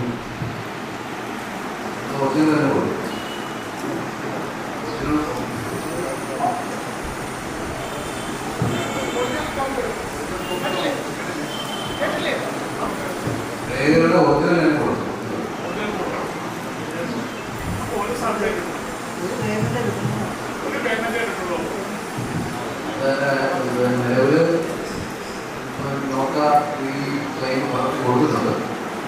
പക്ഷേ അവർക്ക് ഇങ്ങനൊരു ഇഷ്യൂ വന്നാൽ എനിക്ക് അറിയും. ഇങ്ങനെ ഒരു പ്രശ്നം അറിയും.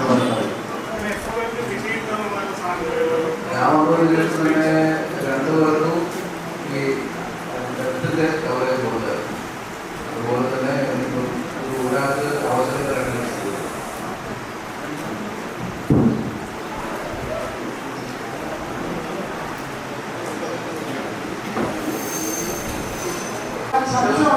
എൻ്റെ പേര് ഉണ്ണീസ്.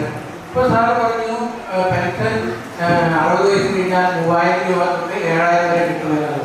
അത് ഒരു മാസമാണോ 3000 തൊട്ട് 7000 വരെ കിട്ടുന്നത്? അതൊരു വർഷമാണോ എന്ന് അറിഞ്ഞാൽ കൊള്ളാമായിരിക്കും. പ്രതിമാസം. Okay, thank you.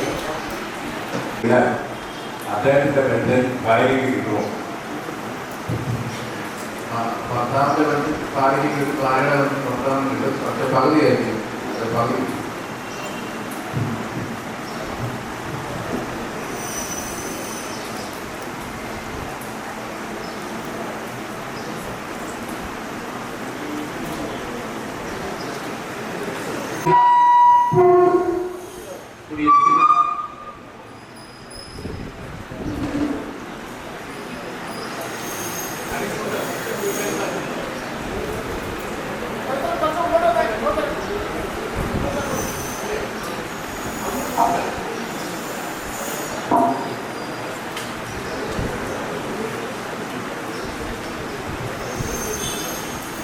ഈ പെൻഷൻ 10 കൊല്ലം അടച്ചിട്ട് എപ്പോഴും പെൻഷൻ കിട്ടില്ല. എങ്ങനെ അതിന്റെ റേഷ്യോ എന്താണ്?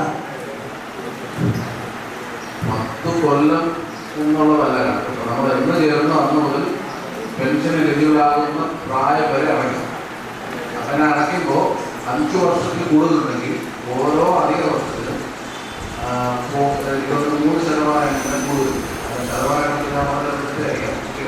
ഇൻക്രിമെന്റ് ഉണ്ടാവും. കൃത്യമായിട്ട് നോക്കിക്കോ. മിനിമം 5 കൊല്ലം അടയ്ക്കണമെന്നാണ് പറയുന്നത്. മിനിമം 5 കൊല്ലം അടച്ചാൽ മാത്രം. മിനിമം 5 കൊല്ലം അടയ്ക്കേണ്ട വരുന്നത് 55 വയസ്സിൽ അതിന് ശേഷം ചേർന്നവർക്കാണ് മിനിമം പാടുന്നത്. മിനിമം 5 കൊല്ലം പാടും. 18 വയസ്സിൽ ചേർത്ത് മിനിമം 5 കൊല്ലം അടച്ച 60 വയസ്സ് പെൻഷൻ എന്നാൽ 8 കോടി. 56 തുടങ്ങി കഴിഞ്ഞാൽ നമുക്ക് 61ാമത്തെ വയസ്സിൽ കാര്യം ക്ലിയറായി.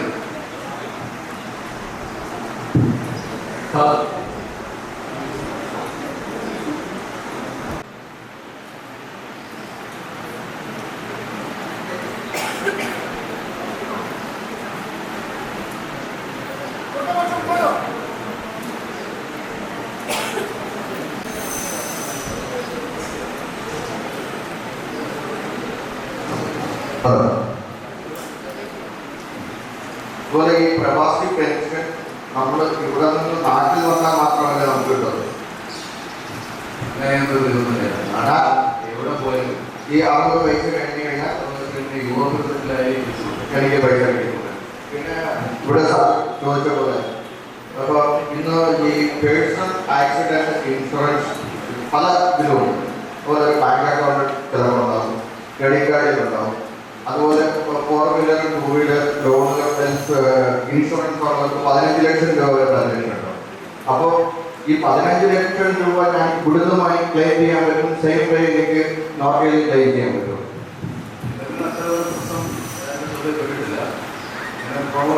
നമ്മുടെ ഈ വാഹന ഇൻഷുറൻസിനാ പ്രോബ്ലം. നമ്മുടെ വാഹന ഇൻഷുറൻസ് എടുത്തു, ആക്സിഡന്റ് പറ്റി 2 കമ്പനിയിൽ ക്ലെയിം ചെയ്യാൻ പറ്റും.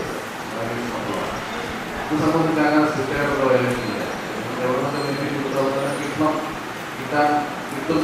അതിനുള്ള പ്രശ്നം കഴിഞ്ഞാൽ ഞാനിപ്പോൾ ഇൻഷുറൻസ് കമ്പനിയിൽ പോകുകയാണെങ്കിൽ ഒറിജിനൽ ഡോക്യുമെന്റ് സബ്മിറ്റ് ചെയ്യുമ്പോൾ നോക്കിയത് ഒറിജിനൽ ഡോക്യുമെന്റ് അറ്റസ്റ്റഡ് ഓഫീസാണ് പറയുന്നത്. അത് പ്രധാനമായിട്ട് എഫ്ഐആർ വേറെ ഡോക്യുമെന്റ് വേറെ സർട്ടിഫിക്കറ്റ് അങ്ങനെയുള്ള ഓക്കെ. Thank you.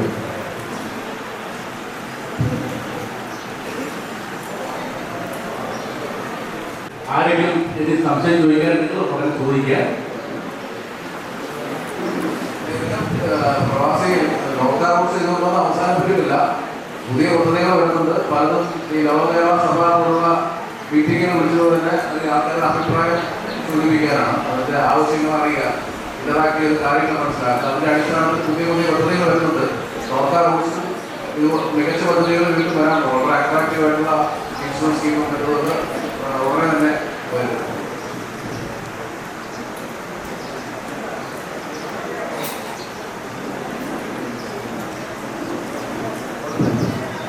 ഇനി ആർക്കെങ്കിലും എന്തെങ്കിലും സംശയം ഉണ്ടെങ്കിൽ ചോദിക്കാം, അല്ലെങ്കിൽ ഓർഡർ ഓഫ് താങ്ക്സിന് വേണ്ടി ഓർമ്മ.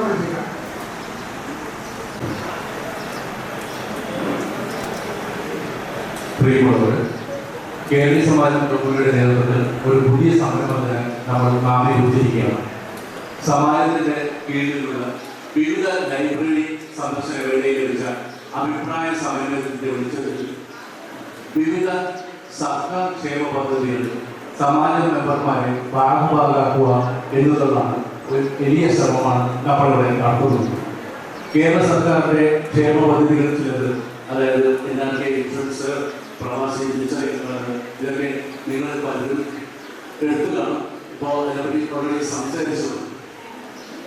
ഇത്തരം പദ്ധതികളിൽ നിങ്ങളെ സഹായിക്കുക എന്നുള്ളതാണ്, സമാജ മെമ്പർമാരെ സഹായിക്കുക എന്നതാണ് നമ്മളുടെ പ്രധാന ലക്ഷ്യം. അതോടൊപ്പം നോർക്ക ഇൻഷുറൻസ് കാർഡ് ലഭ്യമാക്കുക, നോർക്ക ഇൻഷുറൻസ് കാർഡ് 3 വർഷത്തിലേക്ക് പുതുക്കാൻ സഹായിക്കുക, കേരള സർക്കാരിന്റെ പ്രവാസി ക്ഷേമ നിധി പെൻഷൻ പദ്ധതിയിൽ അംഗമാക്കാൻ സഹായിക്കുക, ആധാർ കാർഡ് പുതുക്കൽ, തിരുത്തൽ എന്നിവ ലഭ്യമാക്കൽ, പാൻ കാർഡ് ലഭ്യമാക്കാൻ, ആധാർ കാർഡ്, ആയുഷ്മാൻ കാർഡ് എന്നിവ ലഭ്യമാക്കാൻ, വോട്ടർ പട്ടികയിൽ പേര് ചേർക്കുക, വോട്ടർ തിരിച്ചറിയൽ കാർഡ് ലഭ്യമാക്കാൻ സഹായിക്കുക, സീനിയർ സിറ്റിസൺ കാർഡ് ലഭ്യമാക്കാൻ സഹായിക്കുക, ഡൊമിസൈൽ സർട്ടിഫിക്കറ്റ്സ് ലഭ്യമാക്കാൻ സഹായിക്കുക. മറ്റ് കൂടാതെ കേരള അല്ലെങ്കിൽ മറ്റു സർക്കാർ പ്രഖ്യാപിക്കുന്ന പദ്ധതികളിൽ നിങ്ങളെ ഭാഗഭാഗാക്കാൻ മെമ്പർമാരെ സഹായിക്കുക. ഈ ഒരു ലക്ഷ്യത്തോടു കൂടിയാണ് ഈ സമിതി രൂപം കൊണ്ടിരിക്കുന്നത്. വരും ഭാവിയിൽ പല ഏരിയകളിലായിട്ട് നമ്മൾ ഇത്തരം പദ്ധതികൾ സദസ്സുകൾ ആസൂത്രണം ചെയ്യുകയാണ്. അപ്പോൾ വിവിധ പദ്ധതികൾ നോർക്ക ഇൻഷുറൻസും നോർക്ക നാടുമാണ് ഇവിടെ നമ്മൾ ചെയ്യുന്നത്. മറ്റ് പ്രവാസി പെൻഷൻ പദ്ധതികളും പിന്നെ വോട്ടർ കാർഡ് അടുത്ത് തന്നെ വോട്ടർ ലിസ്റ്റിൽ പേര് കൊടുക്കേണ്ട അടുത്ത ഈ വരും ദിവസങ്ങൾ ഞങ്ങൾ സംഘടിപ്പിക്കുകയും മെമ്പർമാരെ അറിയിക്കുകയും ചെയ്യുന്നത്. ഇതൊക്കെയാണ് ഞങ്ങളുടെ ഈ കമ്മിറ്റിയുടെ പ്രധാന ലക്ഷ്യം.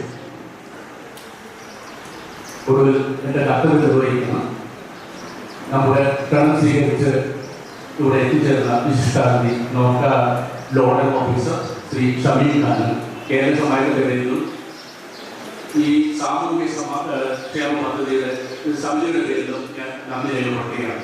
അവരോടൊപ്പം ഇവിടെ എത്തിച്ചേർന്ന നോർക്ക പ്രതിനിധികളെയും തീർച്ചയായിട്ടും അവർക്ക് എൻ്റെ നന്ദി രേഖപ്പെടുത്തുകയാണ്.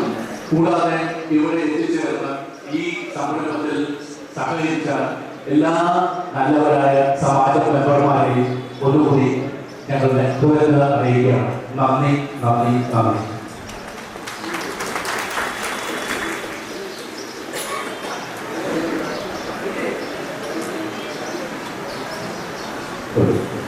സുഹൃത്തുക്കളെ, ഇന്ന് നമ്മളിവിടെ ചേർന്ന ഈ യോഗം ഇവിടെ പര്യവസാനിക്കുകയാണ്. കേരളീയ സമാജത്തിന്റെ പ്രതിമാസ പരിപാടിയായ